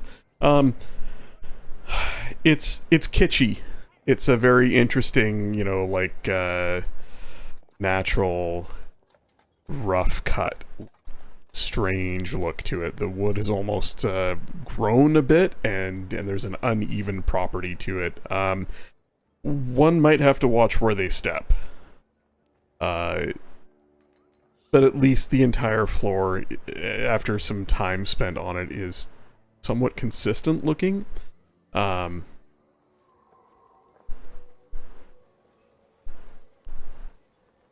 it's tough. It's tough working with dead wood that is too evenly cut. Actually, I am somewhat good at that, and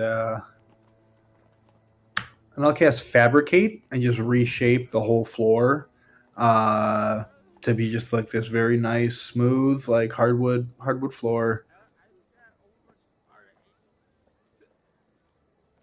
Oh, well, wizard Jesus over here turning, Oh,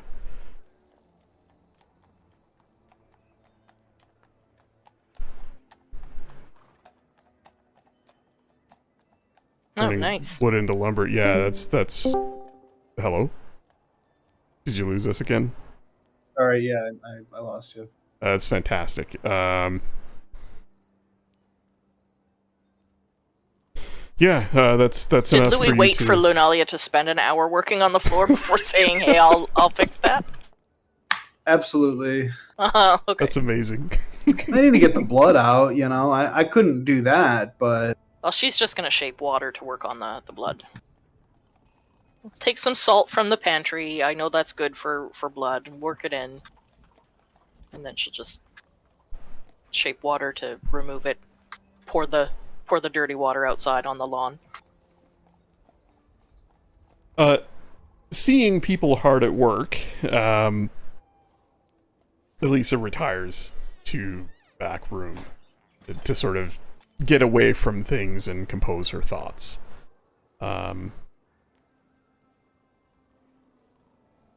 Lunalia would have handed the meat sticks to Noro as soon as she got in. Oh yeah, Nora, there's kebabs, dude. Okay, I zero in. I see no one and nothing. I'm just eating. There's 4 for you and 1 for everyone else. I have this I don't know. visual of Noro walking down the street with a body rolled up in a carpet over one shoulder and a fistful of kebabs in the other hand. Yeah. Just munching, just happy. blood dripping out of the ends of the carpet as it's flung over its shoulders. Just doing he thing. Well, he's not going far. Yeah. We would make sure to give a kebab to Elise before she goes into the back room. If she wants to have one. She politely refuses it. Fair enough.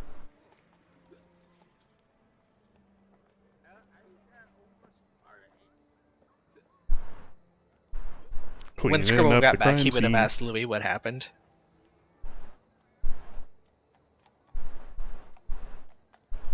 Once Scribble returns, Louis will explain in detail everything that he saw in the room.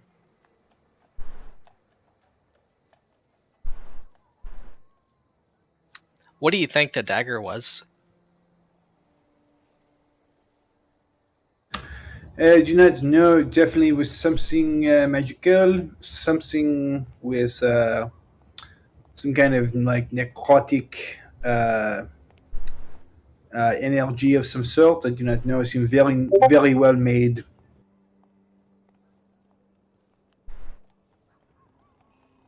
It also seemed very powerful.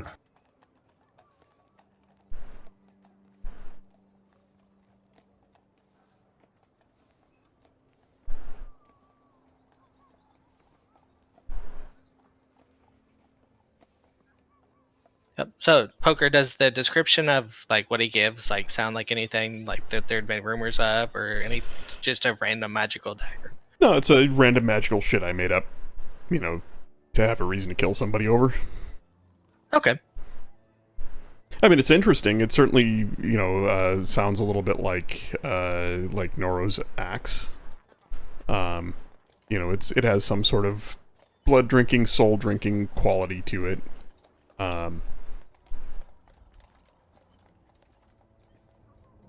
But yeah, it was just a magical item that, you know, was to be sold and instead was stolen.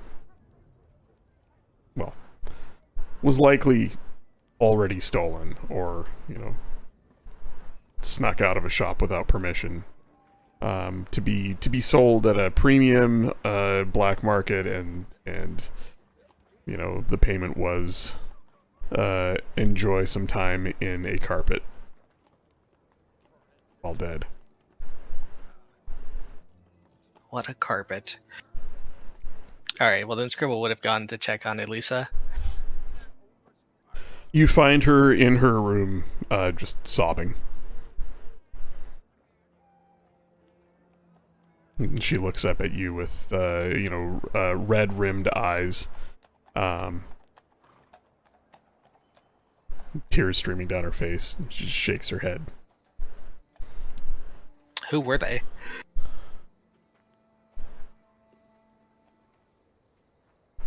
Just some locals. Just some of his friends. Whose friends? Silas.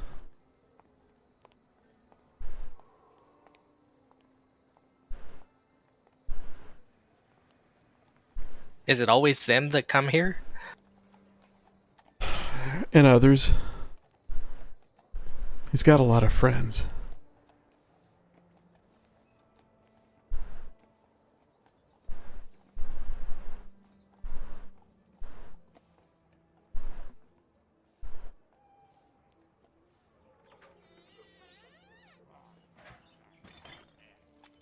And this, you seemed, from the scream, you seemed scared. Was this the first time that they've done something like this? Yeah. A little. Somebody sometimes gets a little roughed up. Yeah. A blood stain, some teeth. That kind of thing. I look the other way, I let it happen, I deal with what's left.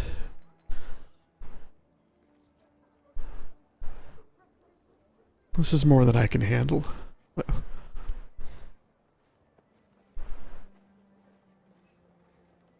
I don't know what to do.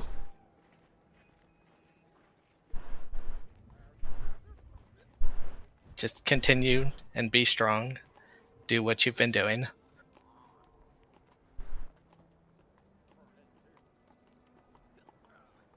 She just kind of And looks she should be able to tell that Scribble seems like angry. She, insight check. With disadvantage. Goddamn. 19 and a 17. She looks up at you and starts to say something to the effect of, how can you ask me to do that? And then she sees a look on your face and stops. What are you gonna do? Don't do something stupid on my account. Please, please, please don't.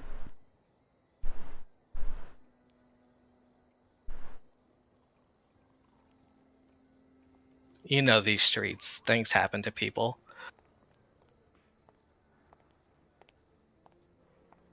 She looks like she wants to talk you out of something, but instead she just goes quiet and kind of curls up, wraps her arms around her knees, and just kind of goes quiet.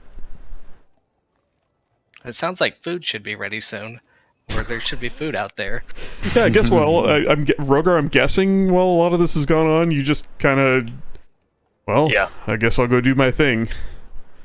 Yep, he's making bangers and smash. Can't fix is this, but I can fix dinner. Which is a dwarven meal. Mmm. Nice.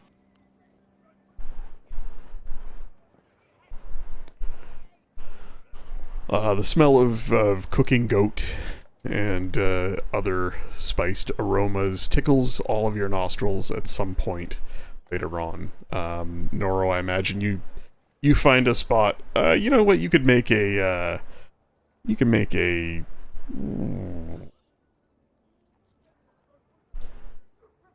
Well, you could make a survival check at disadvantage or a straight investigation check, your choice, to find a good spot to dump this body.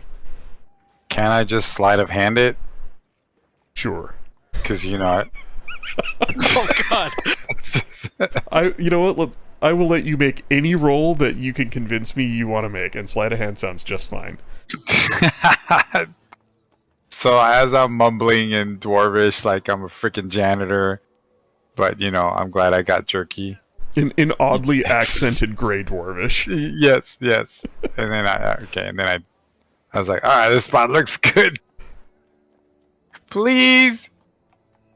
Oh, That's not terrible. That is All right. that is actually pretty good. You find a spot In between some old broken crates, and there are actually a couple other greasy-looking burlap sacks full of, you don't want to find out, in a fly-covered, potholed alley a couple blocks away. Yeah, stick it with the other bodies. And you just gently, without a sound, lay your quarry there and tiptoe away. Make my way back. It kind of sinks in, you haven't really seen any of the city guards anywhere around this part of town. Maybe on the main street, on the edge of this area, but certainly not walking around, especially not in the evenings. The patrols by lantern light are obviously missing in this part of town, where perhaps a different law is in effect, if any. You make it back. There is a dinner waiting. What would you all like to do?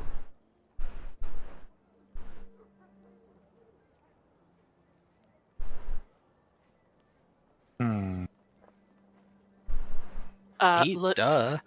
is Elise still in her room?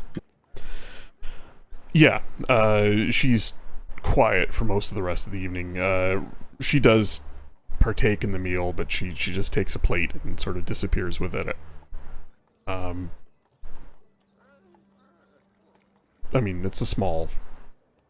It's 4 rooms, it's pretty easy to find her. Right, she's gonna go and knock on her door. You don't hear anything other than a fork being set down against the edge of a plate. And then a sigh.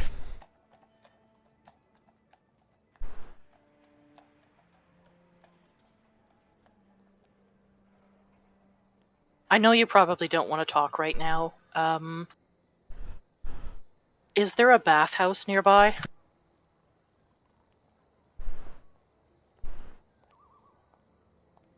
Come in. Yeah, there's a nice one up the rise. On Aspirant's Rise? Yeah. I know that I am in desperate need of a bath, and I think it would do you good to come as well. Get away from here. Let the boys watch the shop. I don't think anything else will happen tonight.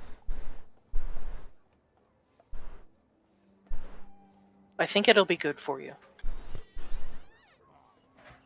She looks up at you and there's a look on her face like she knows something else is going to happen. And then she kind of looks away.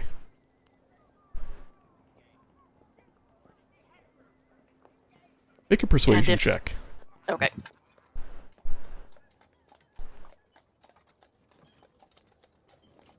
I'm not good at these. Not bad.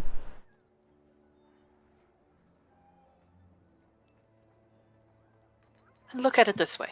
If something else were to happen tonight, it's probably for the best that you're not here. That you were obviously seen at a very popular bathhouse, and we're nowhere near what might happen tonight.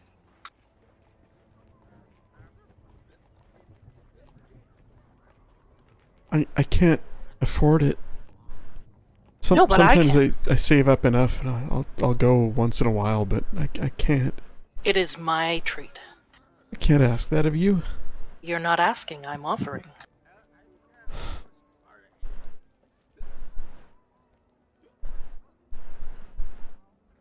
All right. Anything to get away from here for a bit. Get your things, we'll leave in 5 minutes. And she's just gonna go back and tell Scribble that she's taking her up to Aspirant's Rise. To the bathhouse. I'm sure he's maybe heard of it.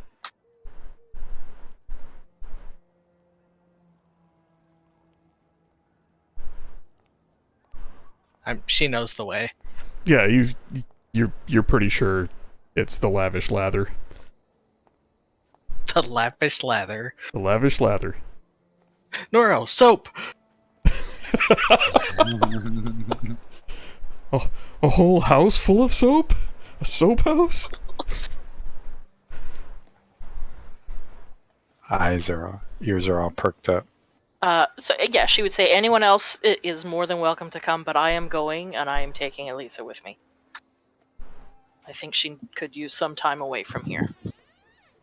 Someone, of course, will need to stay behind in case anyone comes snooping around.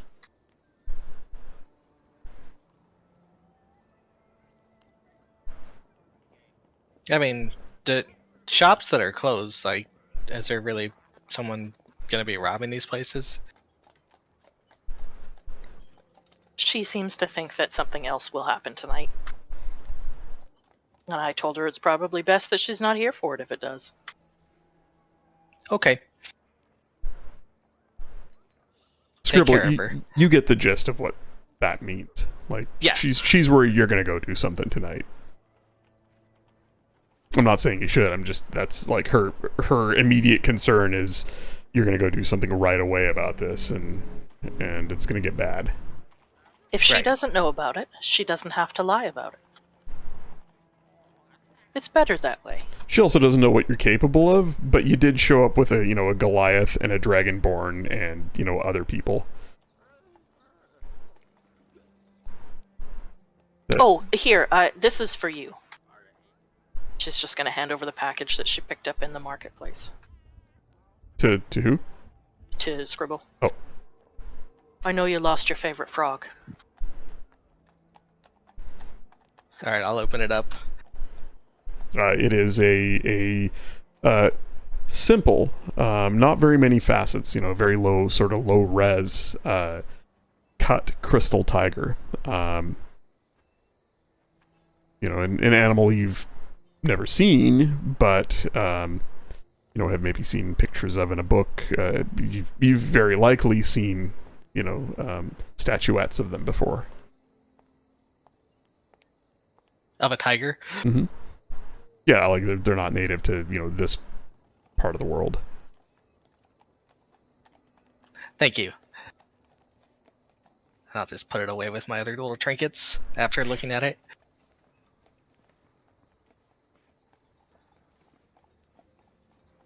Yeah, and so she'll gather her up, and we will head out. Is there any sort of conversation you want to have at the bathhouse, or do we just skip that? Your call.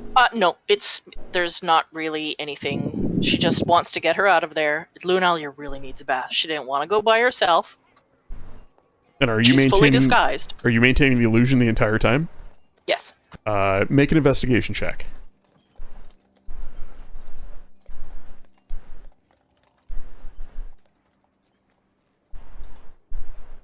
Wow, for me that's amazing. Yeah, that is, and that might be enough. Give me just a second here. Let me look up the thing with the things.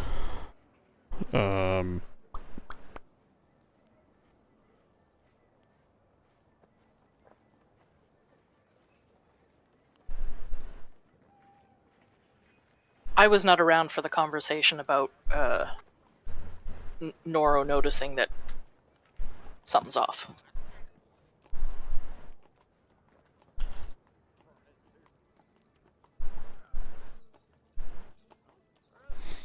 No, but I would imagine at some point, at the bathhouse, you would notice that she has an oddly ornate amulet that she wears, and there's just there are a couple of times, there's one time where you swear a tail whacked you in the calf, and you turn and look and there's nothing there. But just sort of spending some time around her, you notice these little things. You notice her being sort of careful around her forehead. Perhaps when toweling off after a soak or whatever. Just there's an oddness about her. There's something more than meets the eye there.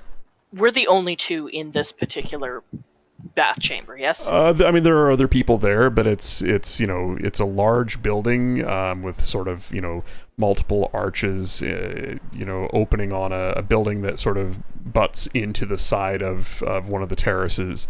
It's sort of carved right into the stone, and so it's sort of very dark and steamy inside. And there are multiple large pools with like private lattice work between them, and huge marble columns. And I am literally ripping off the bathhouse from Novigrad in The Witcher 3 because it's a fantastic visual. It's a well put together place, and it's easy to visualize. But yeah, there are. So yeah, she's gonna say to her, "Look, I know that you don't know me. You don't know any of us aside from Scribble. But I trust you can keep secrets. I really need to dunk my head, and I can't do it with a hat on. So if you don't say anything..." She's going to take her hat off and just leave it on the side.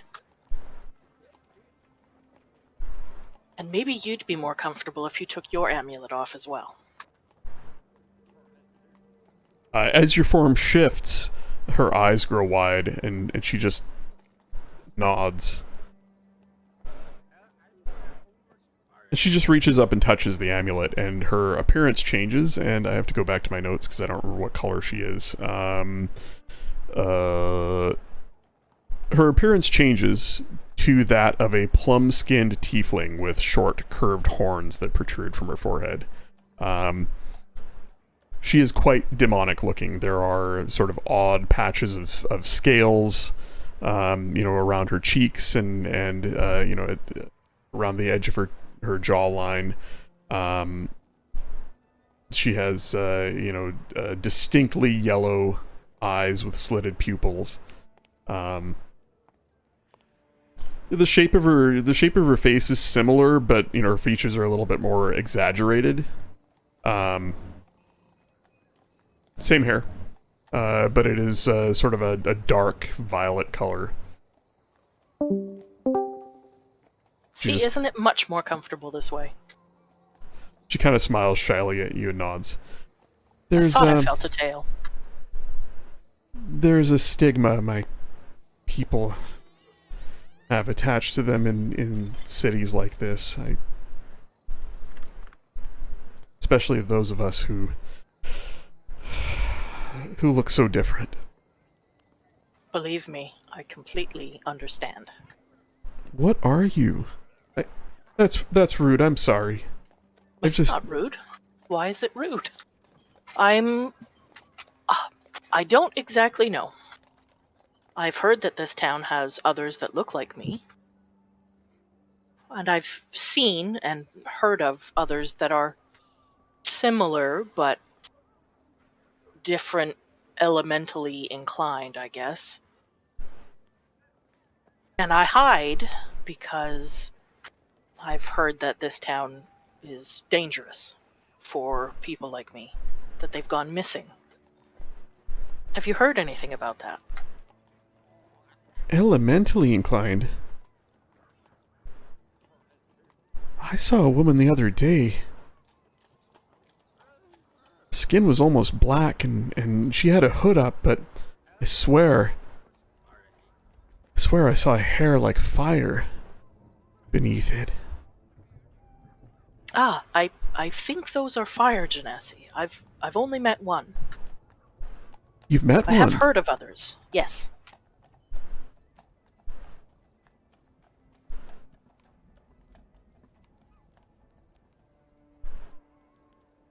Wow.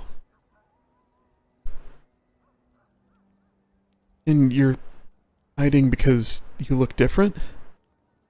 Partly. I get strange looks, strange comments. She Sometimes. nods and smiles, knowing all too well. Sometimes worse. It depends on the town. I live on my own. I rarely go into town unless I need to. Most of the people in my hometown are okay. But they do have big trade once a month. And it brings outsiders who don't understand. As I'm sure you're quite used to. Mm-hmm. Does Scribble know? I don't think so.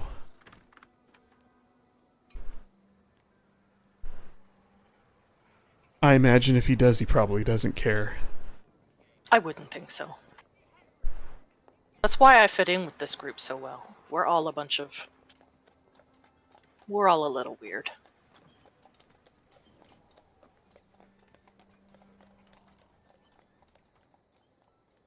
But that's pretty much all she wanted to say to her. All right. Meanwhile, back at the murder shack.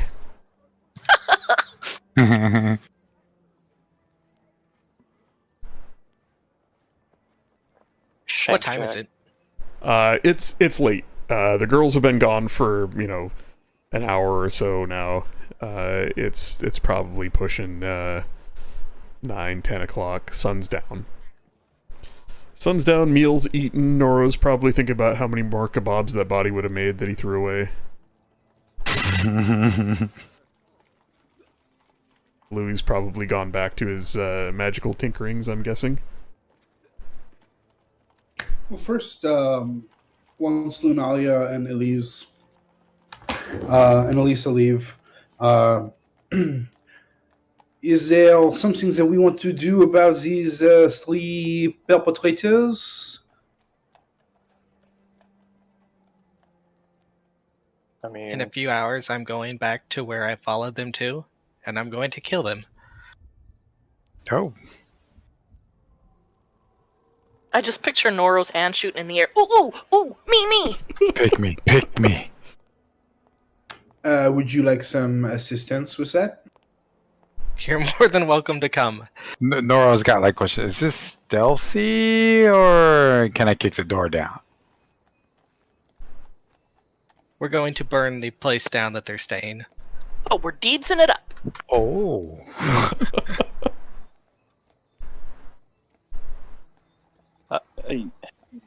if they work for Silas, are we sure this won't get on his bad side and then make problems worse?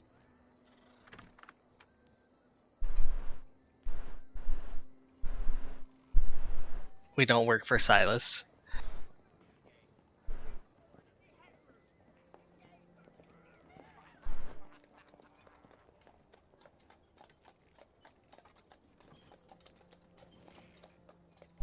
What was that? Dresden? Was that his name? Yes it was. As Dresden pointed out, Hammond, whenever he realizes that we're in the city, will probably summon us or maybe me.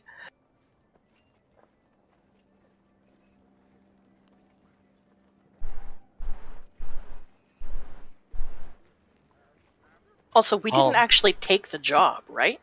No, I mean, well, we said we would do it, but we did not take the stone. He was going to get back to us with we information. gave a price. We did not take the object that we wanted to plant. Right, and we gave him our list of, this is what we want in exchange, and he said, okay, let me see if I can do it. Time slips by a little bit, and Scribble,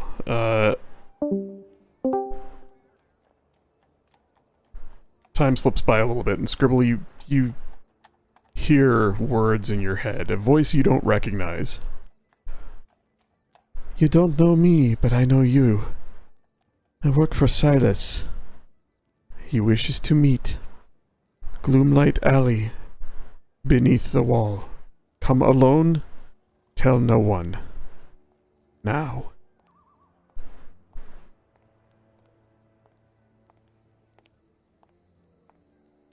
Is that the same place?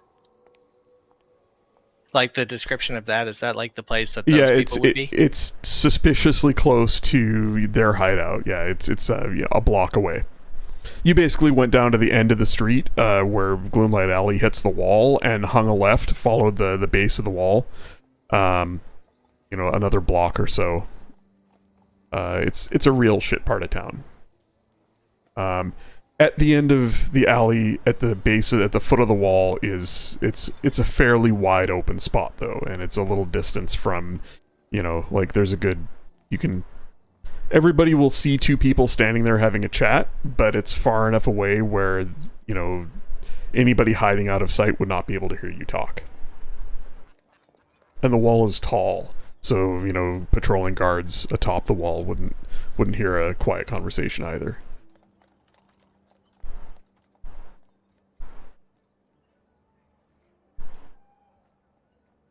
All right, and what time is this now?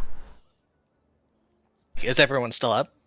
Yeah, everyone's up. The girls are at the bathhouse. You guys are chit-chatting.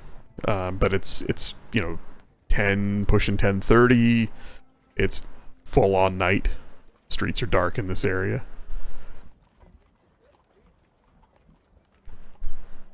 Sorry, when did he say he wanted to meet? Now. Oh.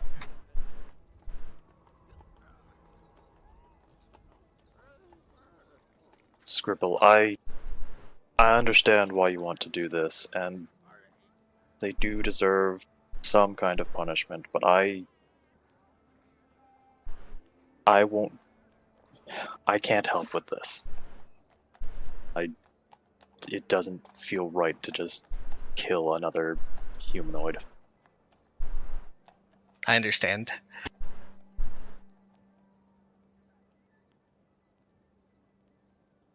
It also doesn't feel right to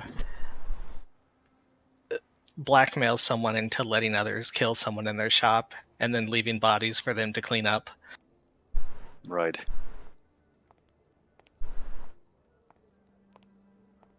I've just been summoned by Silas, actually. Or says the voice in my head. Said to come alone and don't tell anyone. Well, that's awfully convenient, considering the conversation we were just having. It happens to be right down the street from a building that we're going to burn to the ground. So if Noro and Louis would like to come play firefighter...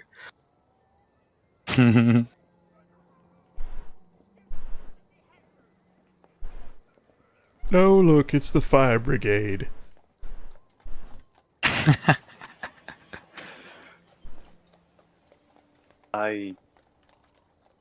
I'll stay at the shop.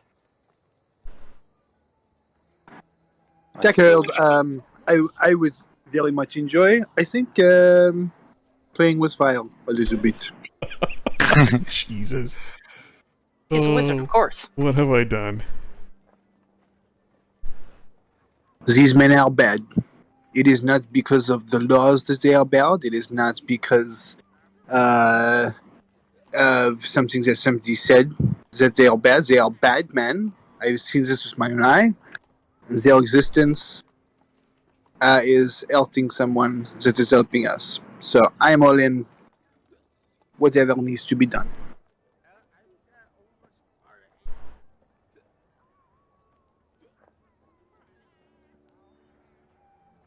And Noro? Nora's just like looking at his axe.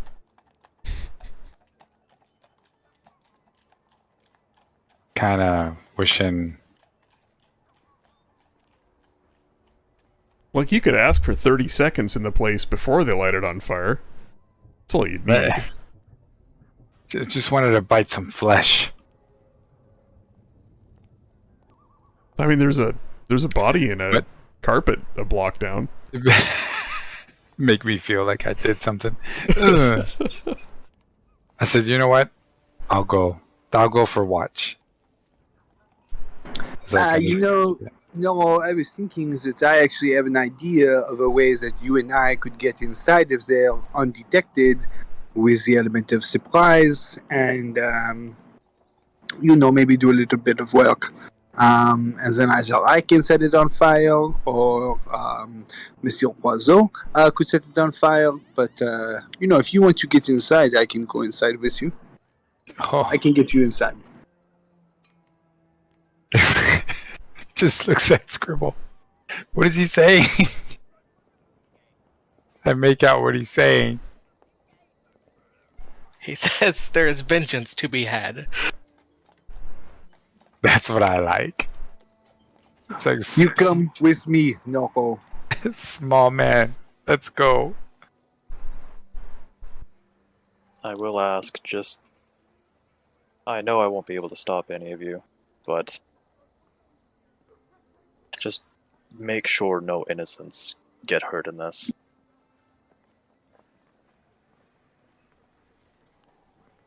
Trust me, no one in this part of town is innocent.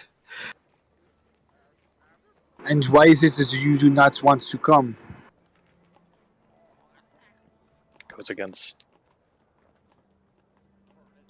my beliefs, I guess. We watch these men murder someone in cold blood.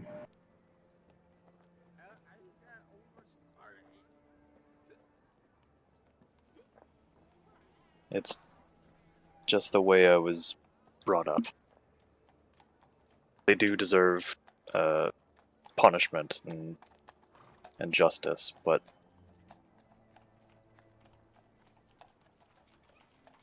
I can't kill them, no matter how bad they are, unless it's like mass murders.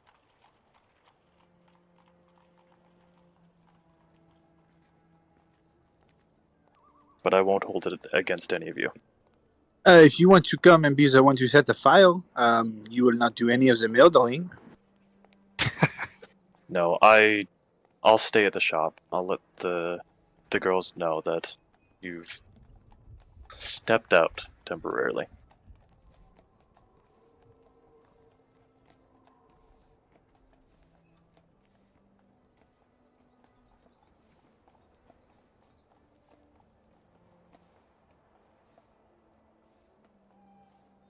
C'est bon? Is there anything else, Monsieur Oiseau, that we need to do before we leave? Will we go there first, or do you want to meet Monsieur Celis first?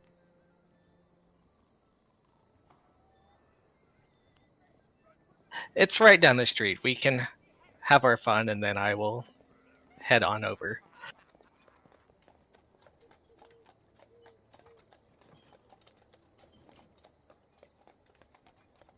It sounds good to me.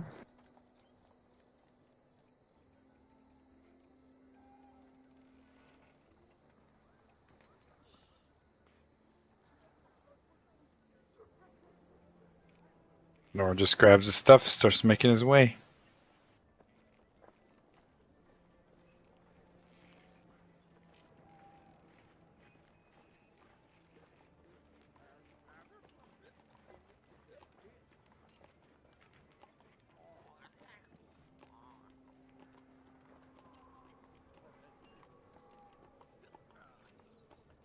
Yeah, I guess we start heading there.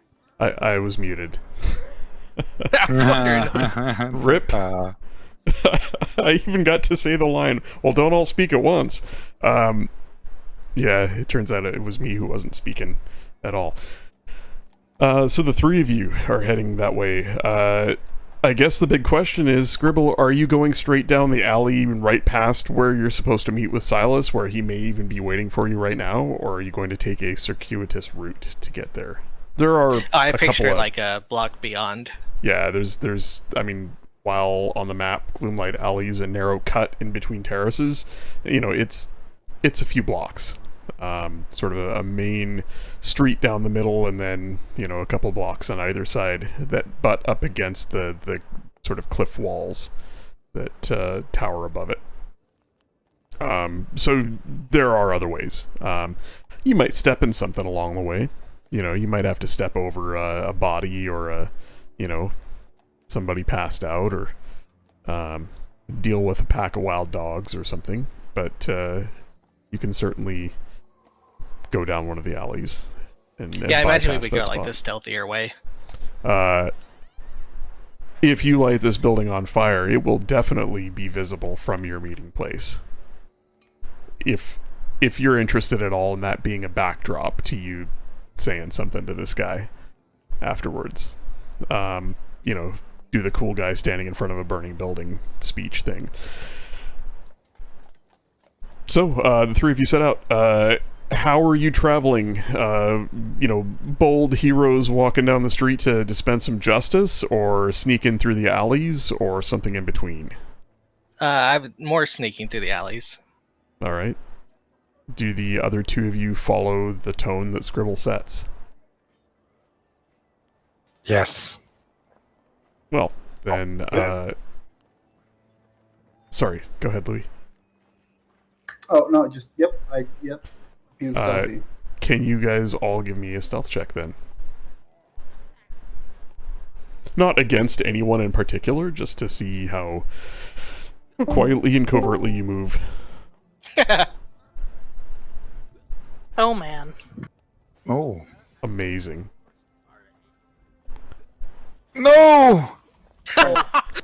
I missed it. What I Stealth check. Oh. Yeah. Better roll high because the other two are garbage. I mean, it's not going to matter at this point, unless it's a nat 20. Oh man. I mean, it's higher. It's the highest. You know it's sad when a 10 is the highest roll. You know who nobody noticed? Rogar. Staying home's the only way to win. Staying home, sitting on a chair with his head in his hands.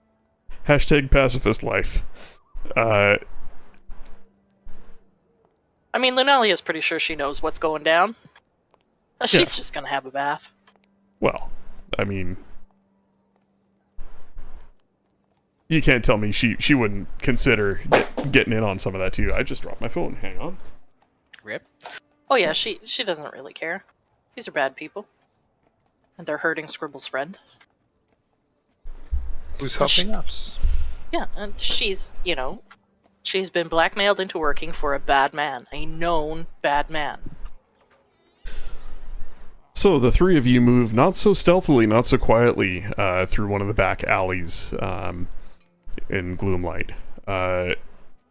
At one point, somebody steps on a mangy cat's tail, and there's the cat goes tearing off down the alley. You hear dogs barking. A stray dog gives chase, and the commotion moves away from you over time.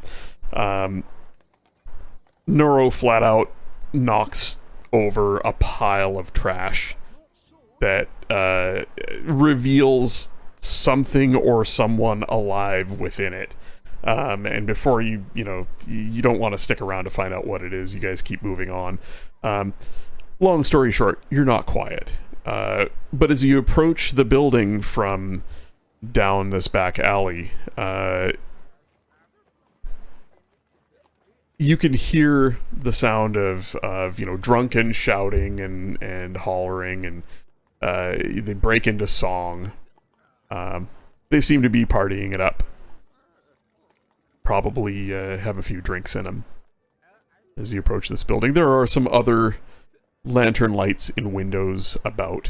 Think of this like you're in a downtown residential rundown part of town. 3-4 story buildings all about you. Somebody's gonna see you. Nobody probably cares. But if somebody came asking around later, somebody might remember something. So just be aware of that with your stealth check. But you don't seem to see anybody around you who cares about what you're doing or where you're going. The building indeed has a back entrance. Up a few cracked and broken steps. Another door very similar to the one on the front side of the building hangs loosely from the hinges. Light pours out through the crack between the door and the jamb. It seems to be ajar.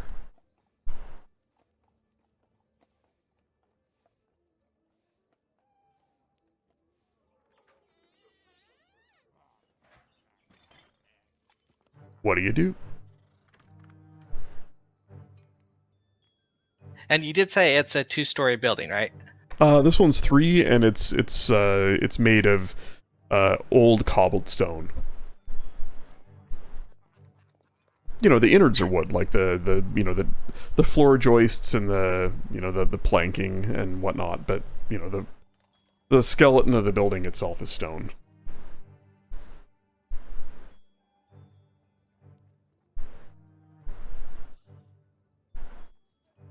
So, all right. Scribble has a plan. Monsieur Loiseau, you have a plan. Maybe Noko and I, we sit here and we wait for them to come out, and then maybe when they come out, we can take care of them. There should be a back door that one should watch. And that's actually the one you're looking at right now.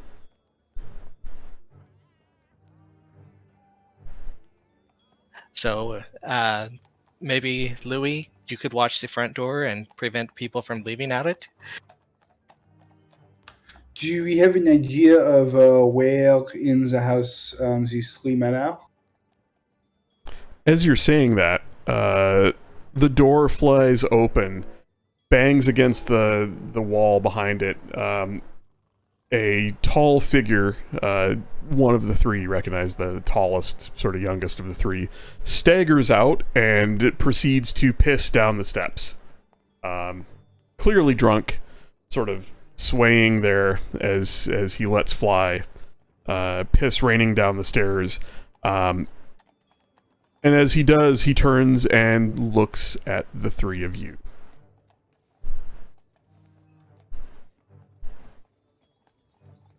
Well, without hesitating, I'm just gonna... Roll initiative? Gnarl's just gonna ask him a question.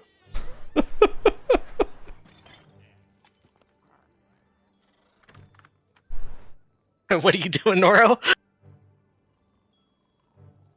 Fuck initiative. I'm going right at him. Just kidding. Do we have time to make like a reaction to him coming out, or should we just go ahead and roll initiative? You can roll initiative. This is a surprise round, you against him. So, I don't know why we're even rolling, but it's a We're surprise trash. round. He basically gets no action or reaction. If I remember my I've got to look it up every single damn time.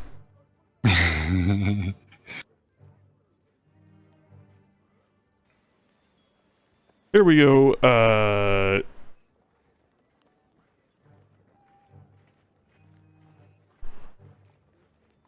It's stealth So we versus watched him passive like he came out the perception. back door, right? Yeah, it's stealth versus passive perception, but he is 3 sheets to the wind. Was not expecting you guys at all, and is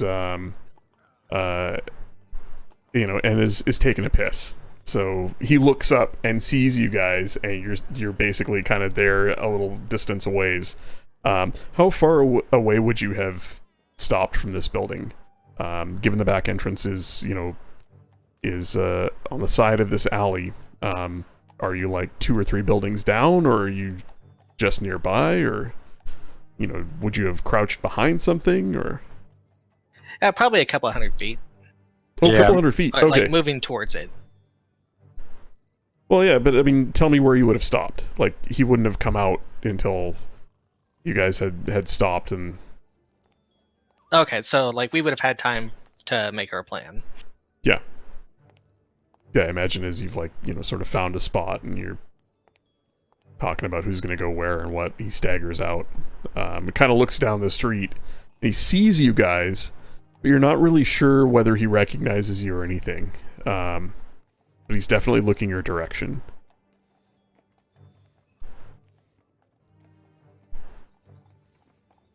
All right, so I would have been probably, I don't know, 60, 70 feet. All right. Yeah, that's kind of what I was thinking, like 60-ish feet away. Cool. Yeah, I mean, tactically, I imagine you guys would have gotten close enough where you could maybe, cast a spell if you needed to, but far enough away to try and stay out of sight. You see him just, letting piss fly, and he turns and looks your way. And at that point, where is my... Nope. Yep, there we go.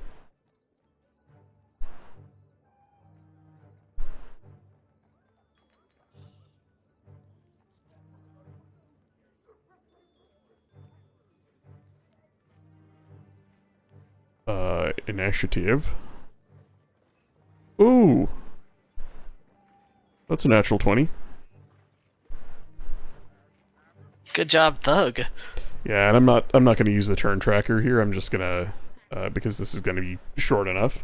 I am calling this a surprise round in your favor. He cannot move or take an action on his first turn of the combat, and can't take a reaction until that turn ends. So he is surprised. His turn is first, and he just kind of looks your way, and as far as you can tell, he's either not recognized you or not seen you. Well, they probably wouldn't recognize us. That's true. These guys have never seen you guys, have they? Yeah, I mean, unless they just saw us to town, unless they were someone following us. Yeah, so, I guess with, call Noro's initiative first tiebreaker being Dex, I'm assuming his Dex is higher. Is that a bad assumption, or? No, he's got +2, I have +1, it looks like. Yeah. Yep. So, Noro, you see him looking your way. You can choose to interpret that however you want. You can try to insight check to see if he, recognizes you guys as a threat, but right now you just see him turn and look your way and kind of lock eyes with you.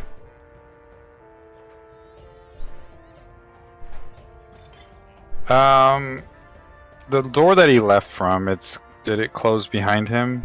No, he kind of threw it open drunkenly, and it's just kind of swinging, 3/4 open. It bashed against the wall and then kind of swung back a little bit.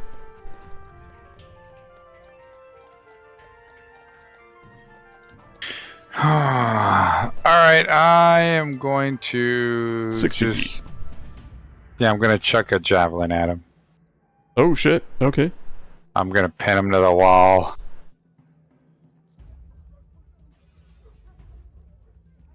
Hold on a second. Let me see something. One moment.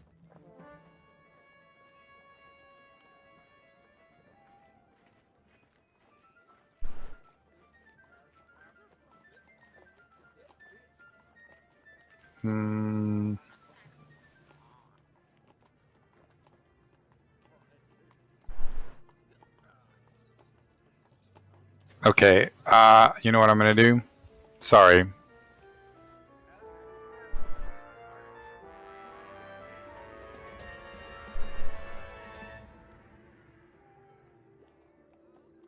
What? 60 feet, you say, right? Mm-hmm. No, I'm not gonna throw. What I'm gonna do is I'm gonna bonus action rage, and then I'm gonna move 40 feet. Plus, apparently, I have instinctive pounce, which allows me to move up to half my speed. So that would be 60 feet. But then, can I attack still? Because I'm not really sprinting, or how does that work? Just having a look at instinctive pounce. It's almost like charging, I guess. I don't know. Helps me cover. As part of the bonus action you take to enter your rage, you can move up to half your speed. Oh, fuck, that's cool. Yes. As part of that bonus action, your speed increases. So, yep. So, then my other question is this: does going into a rage another bonus action itself, or no, the pounce is part of that same bonus action. Oh, okay. That's your specialty. When you rage, that turn that you rage, that bonus action that you rage, you get to move extra. All right. So okay, yeah, you awesome. can close the 60 feet and be in his face. You can rage and be like, hi. Yeah. Be right in his face. You might get pissed on. That's fine. I'll stay. That's an attack, so I'll still be raging. Yeah, and then you get your 2 attacks. That's disgusting. All right, so I'll do that. That's freaking awesome. Man, is that? And that's gonna be Soul Drinker. Instinctive rage must come from the type of barbarian you are. Or instinctive pounce. Yes. All right, let me make sure I'm raging. I'm trying to remember how to play. It's been 20 years. Okay, got it. Now I'm in.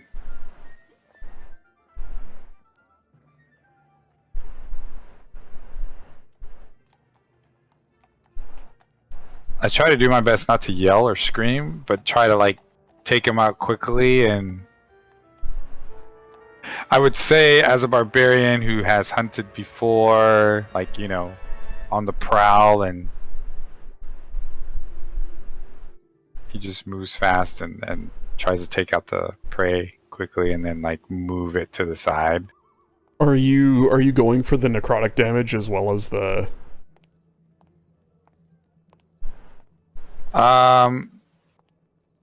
No, just I think with Soul Drinker you just have to just tell me whether or not you're taking that extra 5.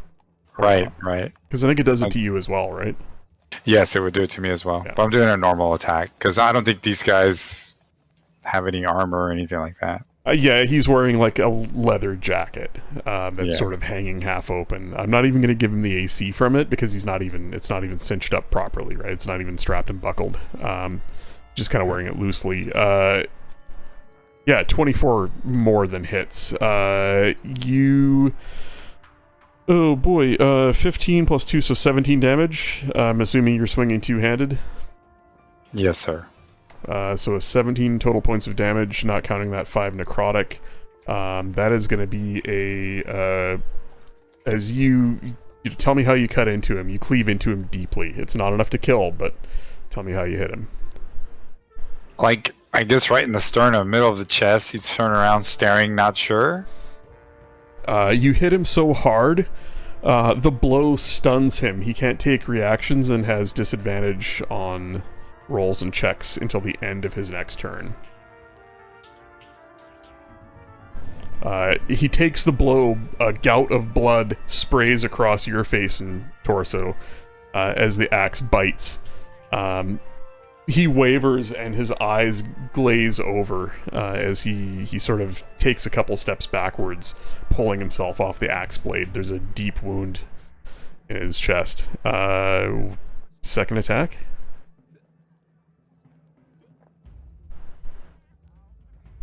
Yeah, second attack is... I guess you could say, because I want to shut him up before he says anything, I'm gonna remove the axe and put the hilt down his throat. Damn. Is it? Because we yeah, nasty it's a I guess a 1d4 plus strength improvised weapon damage. Yeah, so I guess maybe it would be considered an unarmed attack, sort of. It's improvised. Well, I don't really care. Just hit him with the axe. I'll give you full damage. All right. This guy's a thug. Oh my gosh! I did that. Ooh. I did that. Oof. You swing at him the second time, and he's falling back as you swing.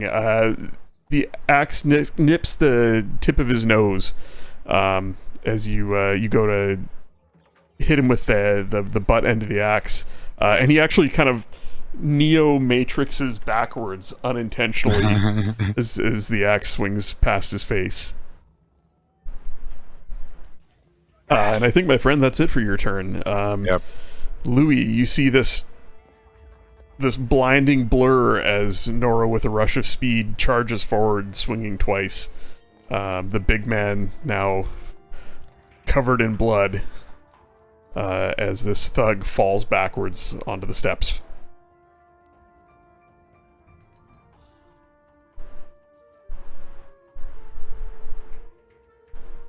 I am going to... So how far would it be for me to move to like the front door, to the other exit of this place? Between you and this building, there are no gaps between buildings where you can, like, they're all sort of butt right up against each other. So you'd have to go, but this is at the end of the block. You'd have to go past where Noro is, another 15 feet or so, hang a right, another 25, 30 feet, and then hang another right to get to the front door.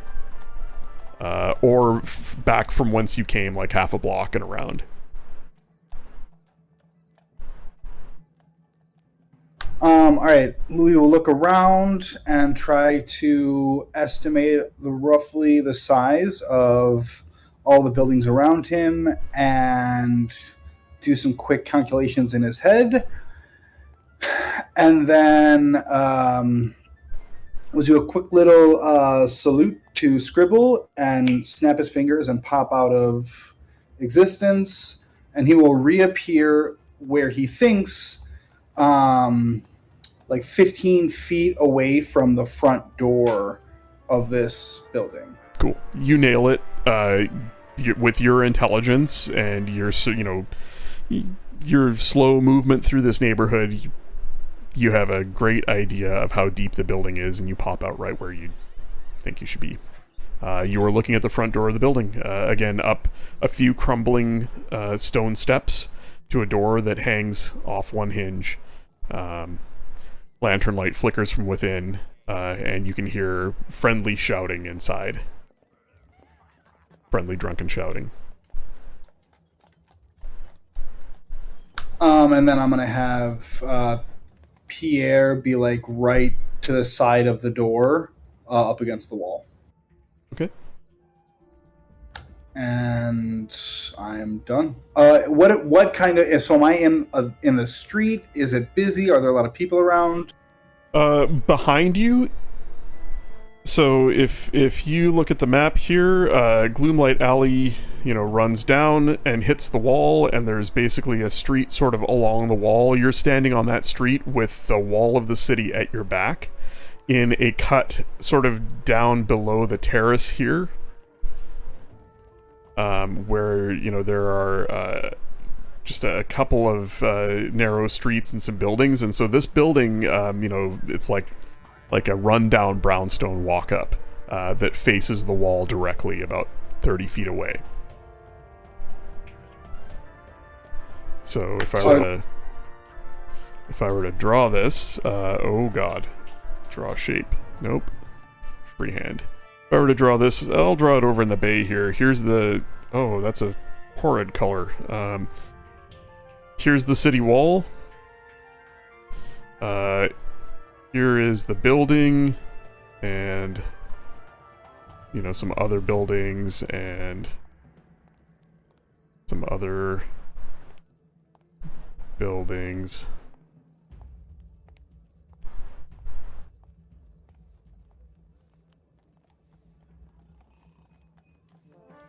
And the terrace, like the cliff, is sort of here. Louis, you teleported to right there. Noro is at the back door here. Scribble is 60 feet away there. This is the building. And this is Gloomlight Alley here. This is where Silas is intending to meet Scribble. Are there many pedestrians around? No, it's relatively quiet. You see a couple of figures, slumped against doorways. Couple of hobos and bums. You look to your left, and you do see a couple of figures much further down the street. 100, 150 feet away.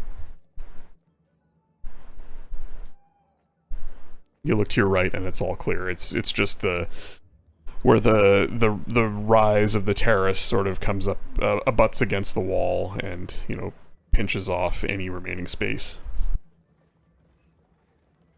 Okay, I am done. Alrighty, Scribble. Okay, so with a spear, does it go down as well as up, I assume? The what? A sphere. Yes. If I cast Sickening Radiance. Yeah, it's a sphere around the point at which you center it. I think it just has to be a point that you can see. Yeah, so if I cast it through a second like through the second story, Mm-hmm. will it wipe out the first floor and the third floor What's as far the as like hitting? what's the radius on that sphere? 30 thank foot. you. Oh Jesus. 30-foot radius. Yeah, I mean the building is, what did I say, like 15 by 25. It's large enough that it would hit the guy out back and Noro, and 30-foot radius. That's 60 feet across. Yeah, I mean you could cover the entire building. It's a 60-foot diameter ball.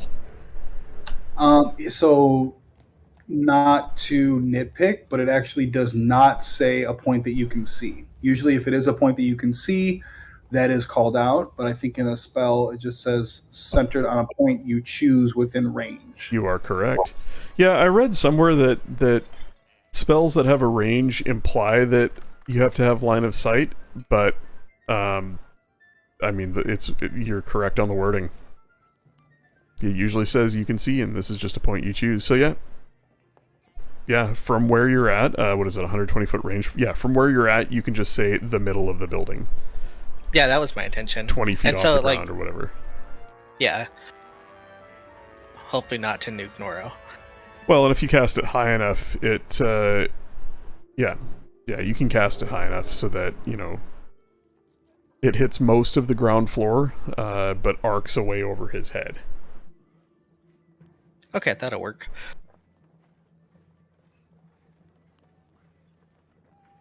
Then I would like to cast that and fuck this building.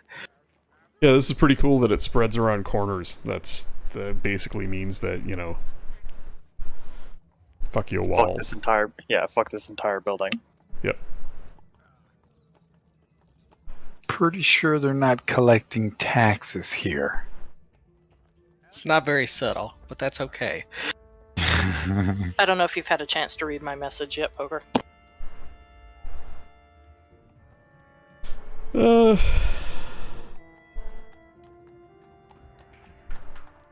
Yeah, I mean, I imagine you wouldn't show up until, you know, some point after this, though. Yeah, and that's fine.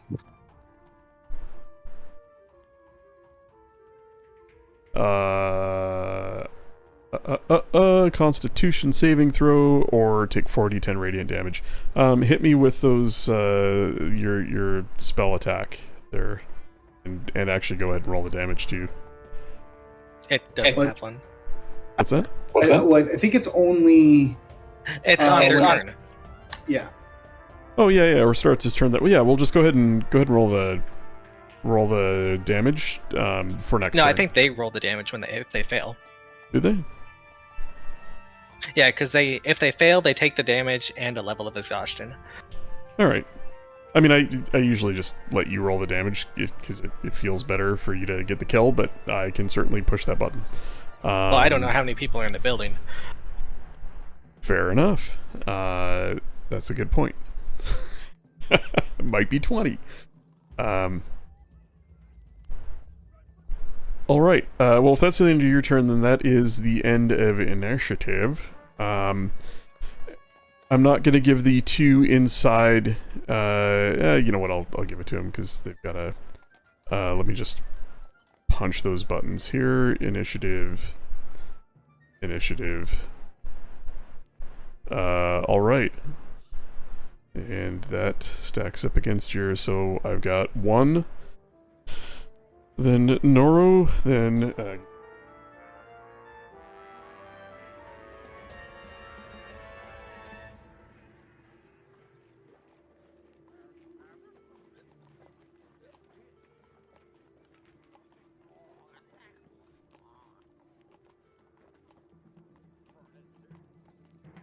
Yep, so the thug outside, 1 thug inside, then Noro, Louis, the third thug ostensibly inside, and then Scribble.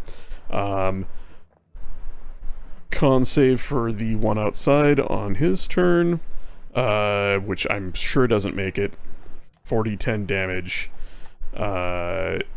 Ooh, that is a low roll, but 10 points is enough to kill him.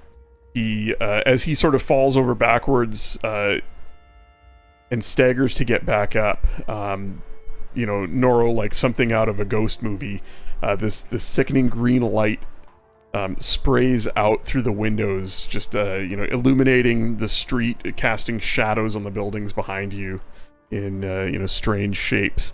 And the guy in front of you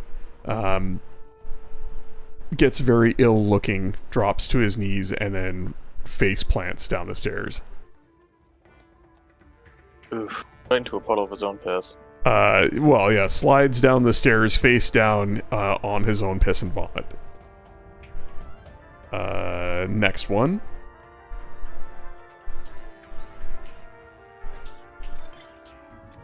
Come on, you can do it. There we go. I think that makes his con save. And my save DC is 16. Yeah, so he just makes it. They don't take any if they make their save. Is that right? Right. Wow. All right. Noro, it's your turn. Constitution save? No, if we'll say Scribble will cast it in such a way where it just misses you. Okay. I wouldn't think you would want to run into a giant spear of... No, you very definitely saw this sickly Yeah. green light have an effect on this guy. You watched it kill him in front of you. Right. And you can see almost like a barrier in front of you, just the edge of that globe of light.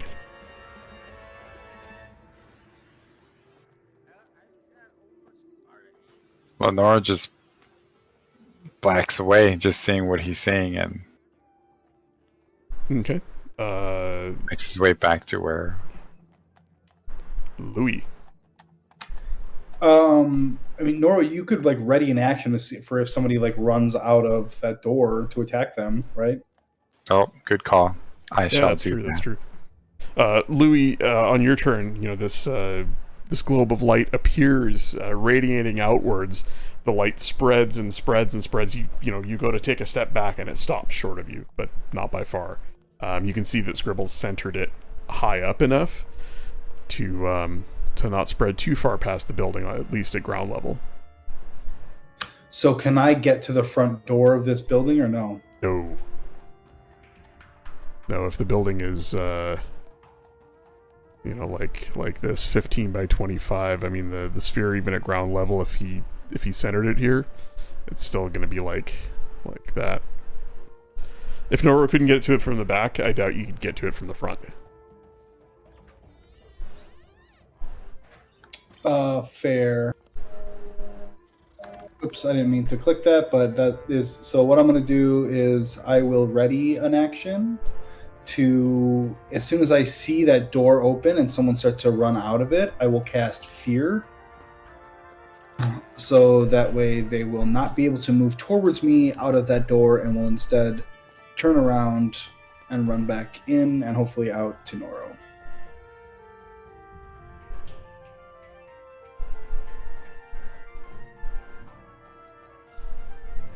And I am done. All right. Can you say that again, because I was stupidly distracting myself by drawing on a map? I'm sorry. I'm readying an action to cast Fear. As soon as I see that door open and someone start to try to exit it, Got it. I will cast Fear on them so they cannot run any closer towards me out that door and will turn around and run out the back door. So we've got you with the Fear on the front and Nora with a attack on the back readied, and we get to the last thug inside, who makes his con save. Damn. Goddamn. So they both make their con saves. The second one, and which way does he go?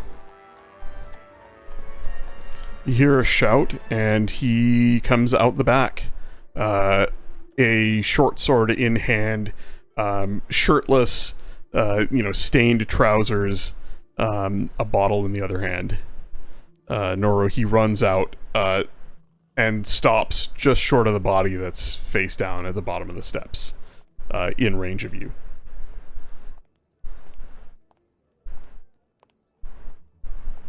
Nothing to see, and swing. Alright. Do your worst. So hopefully it's not a 1 again. It's a Yay. little more than a 1. Yeah, that'll hit. So 9 points with two-handed slashing. Yes, sir. The axe cuts, but not as deep as you'd hoped. He turns away from it partially, reducing the blow. But takes a solid hit. And that is your reaction and his turn. We get to scribble. You see this guy come running out, Noro cleaves into him.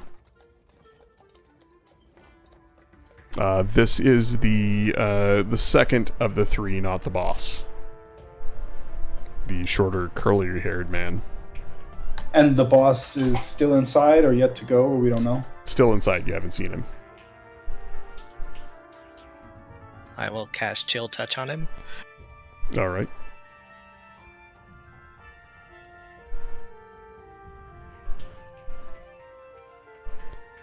Uh, 16 does hit for 11 necrotic damage.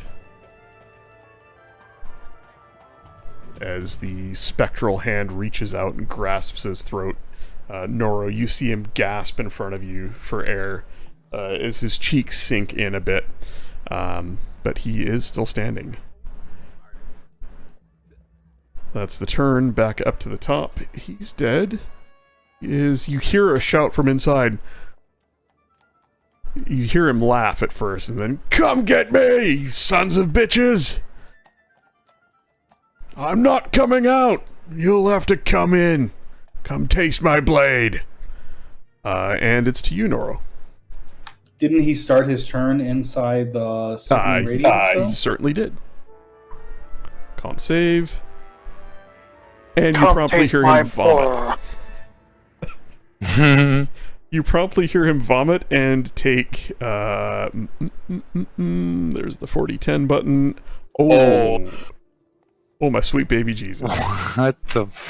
You hear him utter about 3/4 of that, and then vomit, and then nothing. Change of plans of coming out. Nora, what are you doing? I'm gonna go ahead and I'm gonna wrestle the guy that is not dying and just kind of choke him to death. Alright, Just a casual choking to death. just a casual. Yeah, just casual. Yeah. Gonna finish him. Alright, can make an unarmed attack.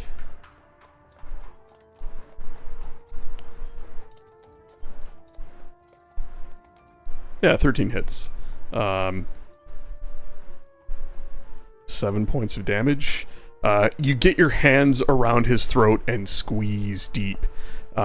His eyes roll back. He coughs and sputters. Spit flies out, covers your face. You've got another attack. He's still alive. And remember, you can be as creative as you want with unarmed strike. You can, head bash him. You can, punch him in the face. You can, knee him in the groin. You can, whatever you want to do. You could throw him back into the orb. It's low damage, but it's creative, right? So yeah, you could do a grapple shove. Just contested athletics and push him back into the orb.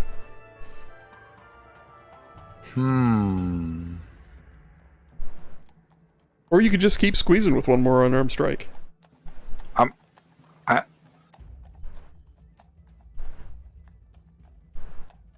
Yep, I think I'll do that. I'll just keep squeezing.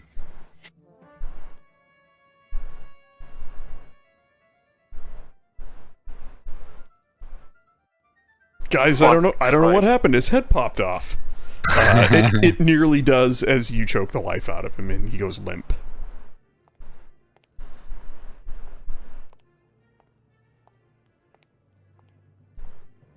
This shit got dark.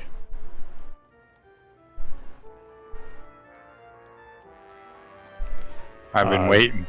That is Noro's turn, unless you want to move anywhere. Louis, it is to you. Nobody's come out that door. And you hear no more sound from within.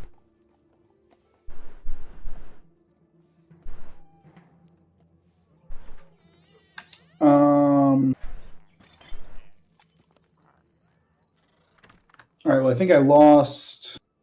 The spell Fear has been technically cast, but didn't have any targets or whatever, so it didn't like go off. But I did use that spell slot.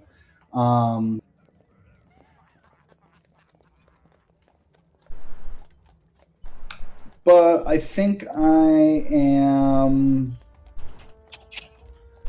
I'm just gonna ready a cantrip. I will ready Firebolt for if anyone comes out.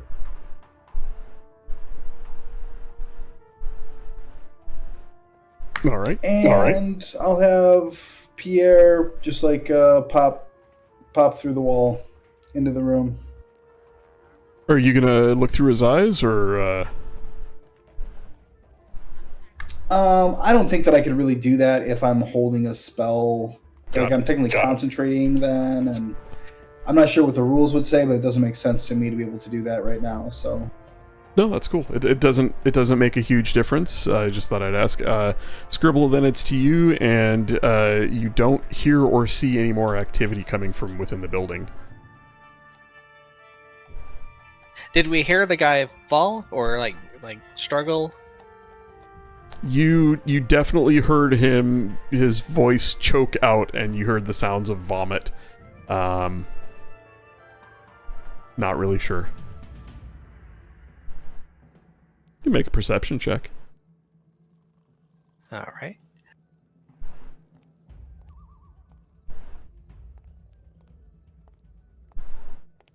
You've got a good sense that he's not moving. He stopped retching, so you get a good feeling about it, but you're not 100%. You could either leave the globe going for a while, or you could take it down and go find out what's up. Your call. I'll go ahead and drop it. And then walk in the back door. Okay. The other guys, you see the globe fade out of existence, the green glow dissipating into the night's air.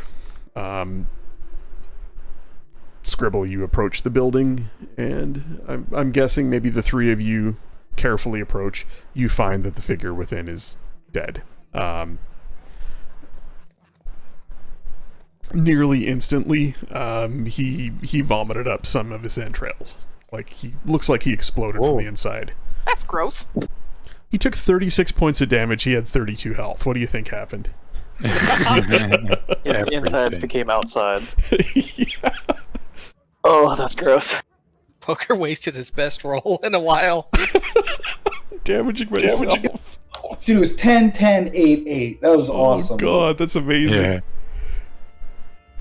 Yeah. Fuck you have to come in and get me. Pop. Oh, that's amazing.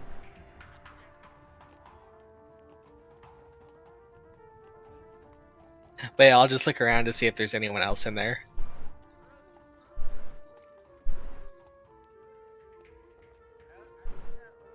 Oh no, there's a ghost.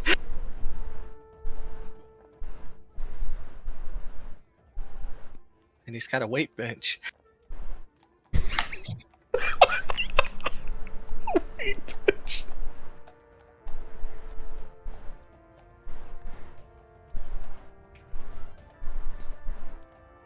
All right. Within the building, if you spend a little bit of time searching, by the way, there is a bit of a commotion outside now.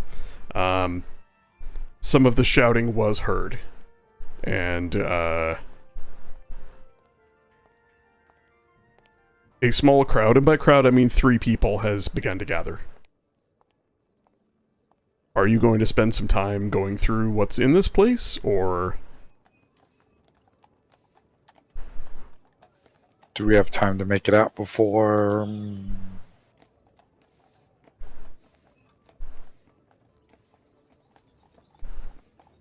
before they know it's us. I don't know.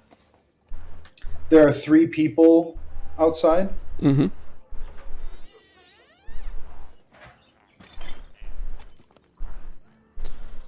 They're out the front door or the back door? Out the back door, like across the So the front door faces basically the wall, and while there are other buildings next door, it's actually people from the block behind the building.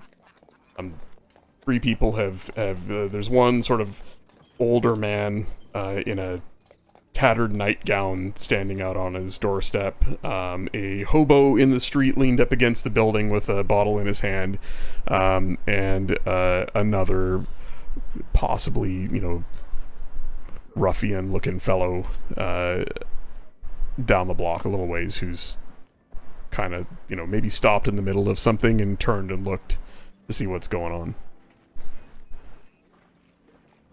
on. Louis out the front is still clear. I'll enter through the front and then walk to the back door and try to do some just like damage control, talking to these people. No big deal. Nothing major really happened here. And the one ruffian I will cast a suggestion on to try to aid me in convincing people that nothing really happened here. Oh, that's cool. That's cool. What's your DC on that? 17. I'm just gonna do a straight up D20 roll. He rolled a 2. It's pretty good. He turns. He's like, "Oh, you in charge here? All right. I'll help." And he proceeds to do a really poor job of sort of mimicking what you're doing. And go ahead and make either a persuasion or deception check for the rest. Your choice. I am not good at either one, so...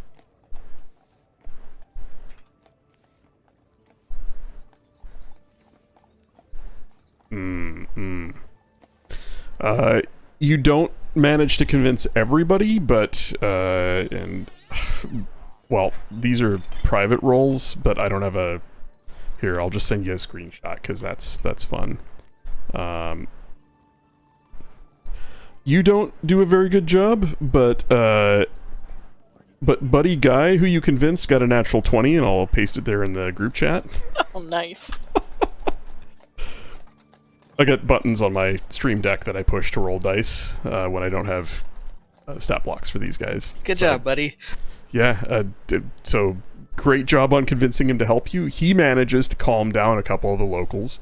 They both look somewhat afraid of him, so maybe he's a presence in this community in not such a good way. And to see him doing damage control, they just step back inside their homes and shut their doors and draw the blinds. Scribble, Noro, anything? I'm gonna check the body of the boss guy.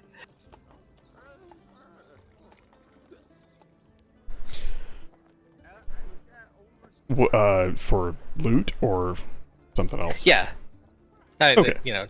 There's not much of his body left, it sounds like. No. Between the 3 of them and the place, if you just, toss the room quickly, you find a total of 200 gold worth of gold and gems that a lot of it is obviously looted.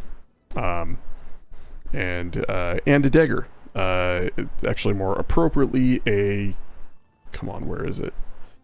It is a sword of life stealing. It's a scimitar of life stealing.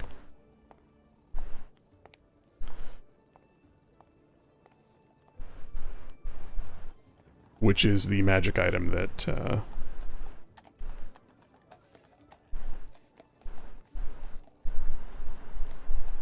they had I bet Rogar would love this.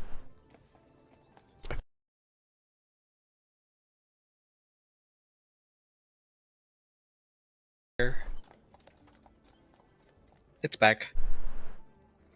No, weird. Interesting. Interesting. How long it was out? Probably not too long.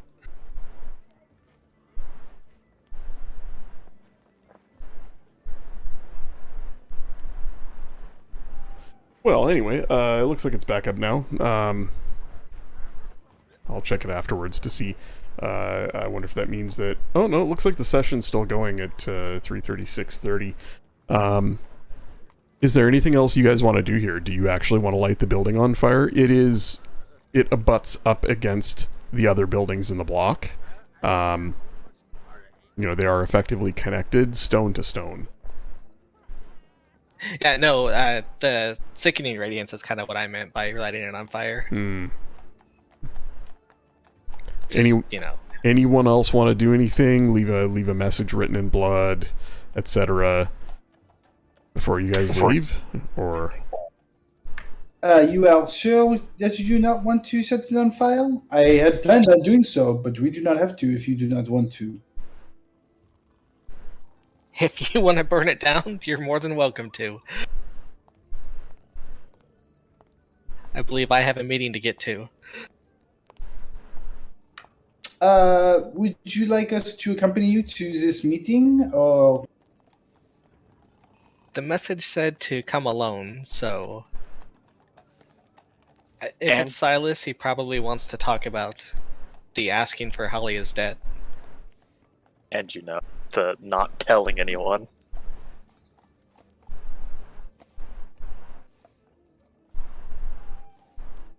So you do not want us to come, no? Not this time. I'll go to this and then meet you guys back.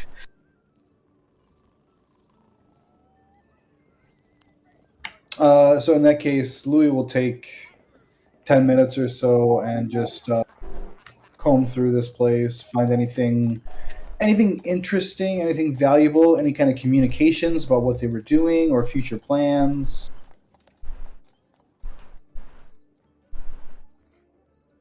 okay, make a... Oh my god. Oh wow, that's interesting. Found it. Their mother's maiden names, their social security numbers, the street they grew up on. Yeah, Ringo the Thug was born at a very young age in a town in the countryside.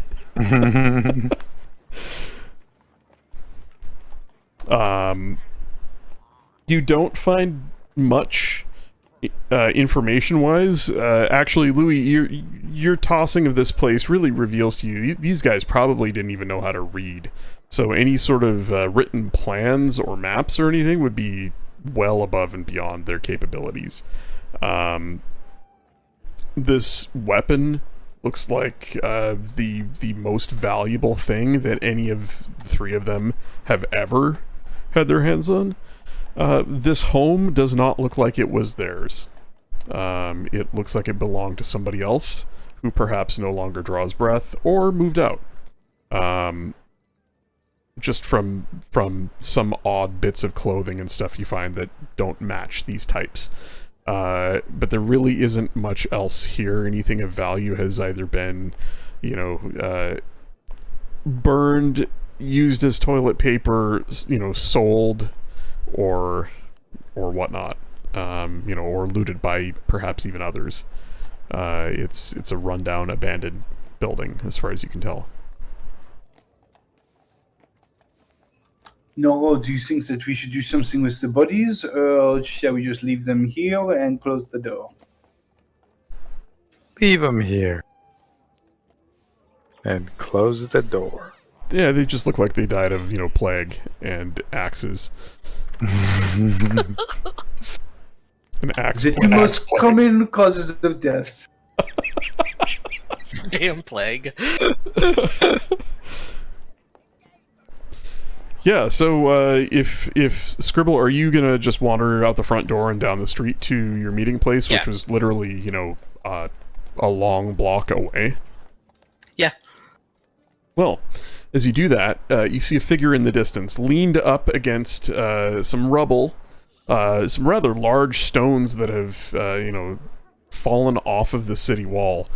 Glancing up, you can see it's long since been repaired, but these massive 10-foot by 15-foot rectangular blocks that make up the massive city wall still sit at odd angles, crashed down and cracked at the bottom of the wall here.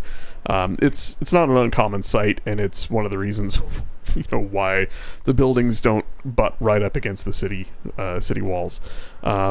They're leaned up against a rather large chunk of one of those stones, perhaps rising, monolithic 10 feet out of the ground, is Silas the Red. His horns curve up above his neatly slicked back, long black hair.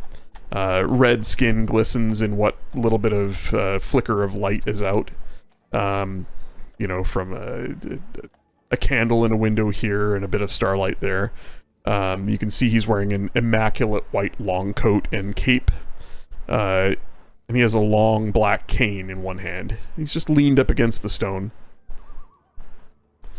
I was admiring your handiwork there, my feathered friend. I assume that was you and your friends.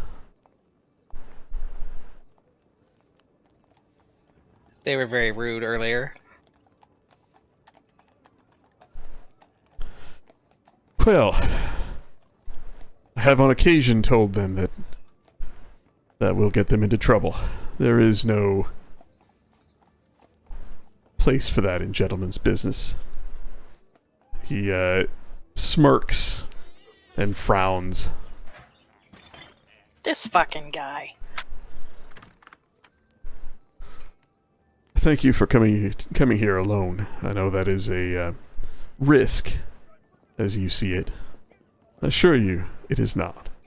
I mean you no harm, for if I did, you would know it. To be honest, I don't need the others. Just you. It's a one-man job. And frankly, I think you are the one with the in. So let us speak plainly. What is it you want from me for this?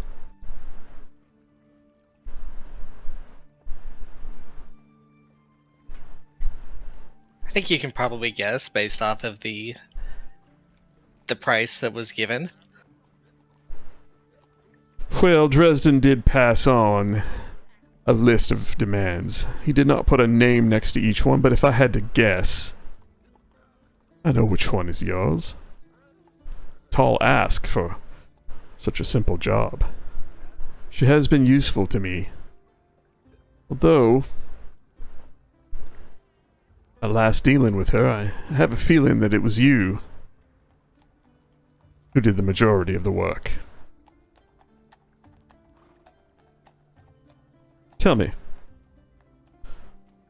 was it you who got that madman so very close to my dear friend? And you notice the word friend is steeped in sarcasm.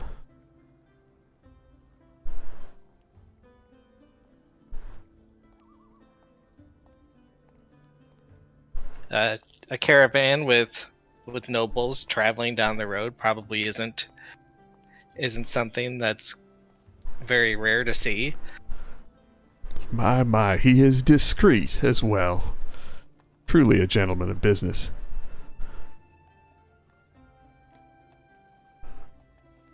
I will consider calling her debt paid in full, as she has become less of use to me. Failing to help me procure the mine was, well, disappointing, but I've seen some of you and your friends work, and you must have pitched in a great lot to earn what you did. We'll call that one for you and yours. Perhaps I'll win the next. Smiles, flashing brilliant white teeth in the starlight. He reaches into his pocket and withdraws the amulet, the blue sapphire in it glittering, almost magically. He just holds it out casually on fingertips. Take this. Consider her debt paid. That is payment up front. The other half is for you to name.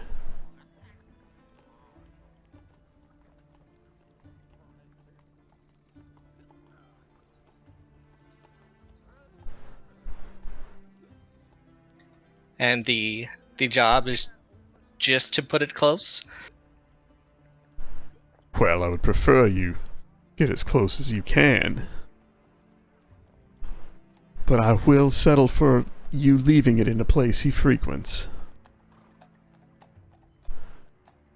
Mark my words, Hammond Sam is a dangerous man. I believe he is more than that. This little trinket will help me find out.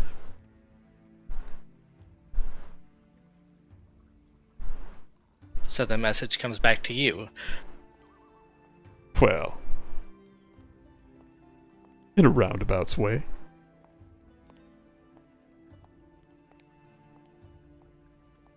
Of course. You see, I like to grow my success by helping others. Hammond, quite the opposite. You've heard of what he did to poor Halia's daddy.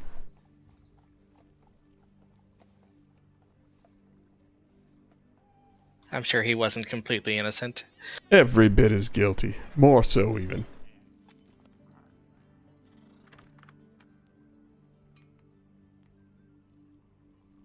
I can only imagine the loss of such a deal. Whatever respectable gentleman is waiting for all of that cash. He smiles at you. Hammond could have kept his mouth shut. Done just fine. Nope, he had to go and snitch on his friend. For personal gain. I will not forget that. I will see him burn. I think you can help me.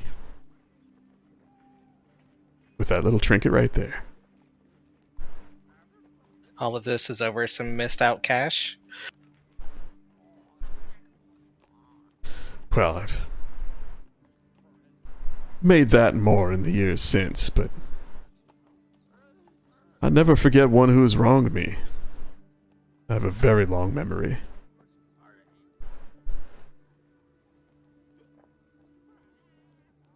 So what do you We say? do have something in common. Those boys in that house down there sure are quiet after you left.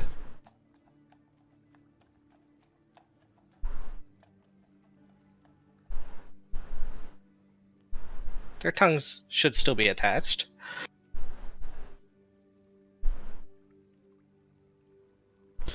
Well, good. I may still have some questions for them then.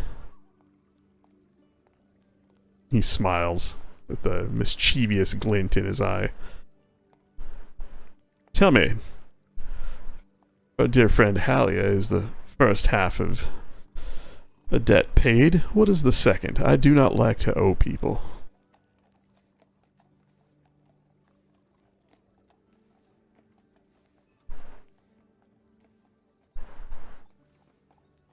I do believe the offer was whatever we asked for.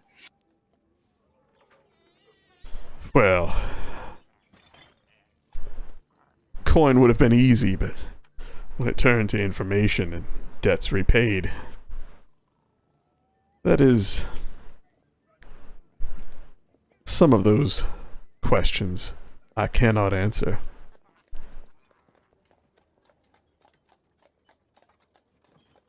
One of those questions I will not answer. And which one is that? I'll let you figure that out, my friend. Insurance that I won't hold you to another bargain. That you already have. For I am the one in need here, not you.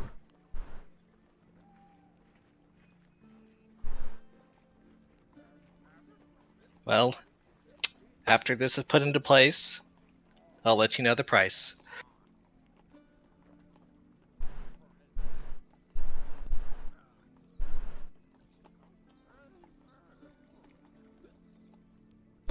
He nods. Pensively.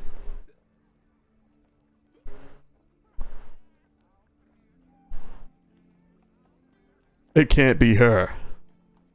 You know that, right?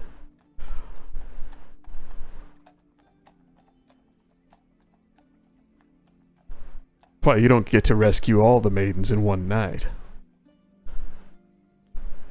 I have a feeling that you and I will be doing business more in the future. I'll keep her in mind. I'll do even one better. I'll make sure what business passes her door is the gentler type from now on. I have a feeling that you did me a favor by dispatching those boys down the street there.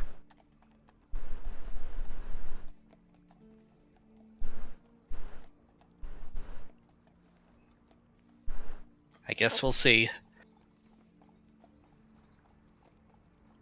You mark my words about Sam now. He's a dangerous one. You watch him. 'Cause he's watching you. He turns with a twirl of his cape and begins to walk down the street, cane tapping as he goes.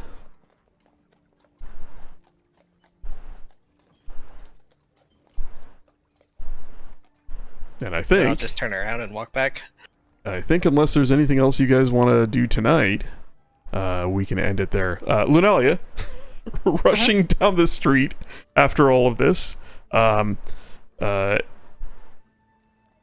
finds an eerily quiet, starlit alley. Doors hanging open. Nora, what would you have done with the body on the stairs? Hook it back inside. Nice. Piss, blood, and vomit mixed in a huge streak down the back stairs. No fire. And I imagine you might have run into Louis and Noro halfway back from their deed. Looks like I missed out. It's probably for the best. I just got clean.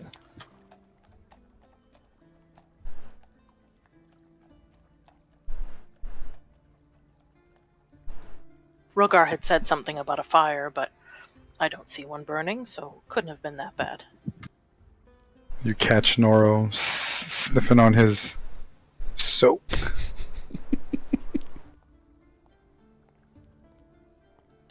Ah oui, they will not be troubling Elise anymore. I'm sure it's only a matter of time before other type of trouble finds her.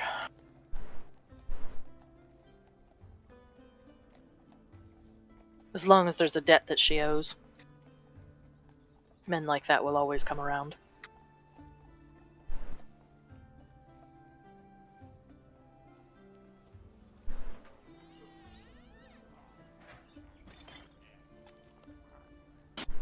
I suppose that we cannot save everyone.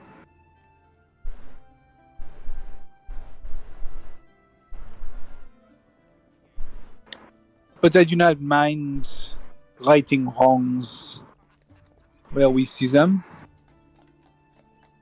No, I think it was a good thing that was done. Maybe not good, but the right thing. As the right thing is good for me.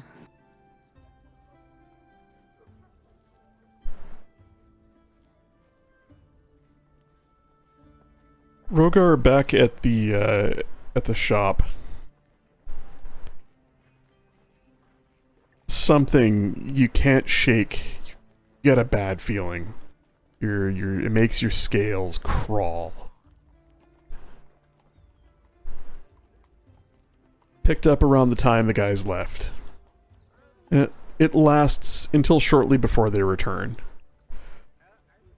Something bad. And you just can't quite put a finger on what it is, but you get a really bad feeling the pit of your stomach sinks and your scales crawl, and you get that really frustrated feeling like something's wrong, but you don't know what it is. And then it passes. I imagine him baking furiously to cope with it. No, I imagine Roger's doing just a lot of just sitting and contemplating. He doesn't do therapeutic baking? That's a shame. No, Rogar's mood would affect his baking. Yeah. Hmm. You don't want sad cookies.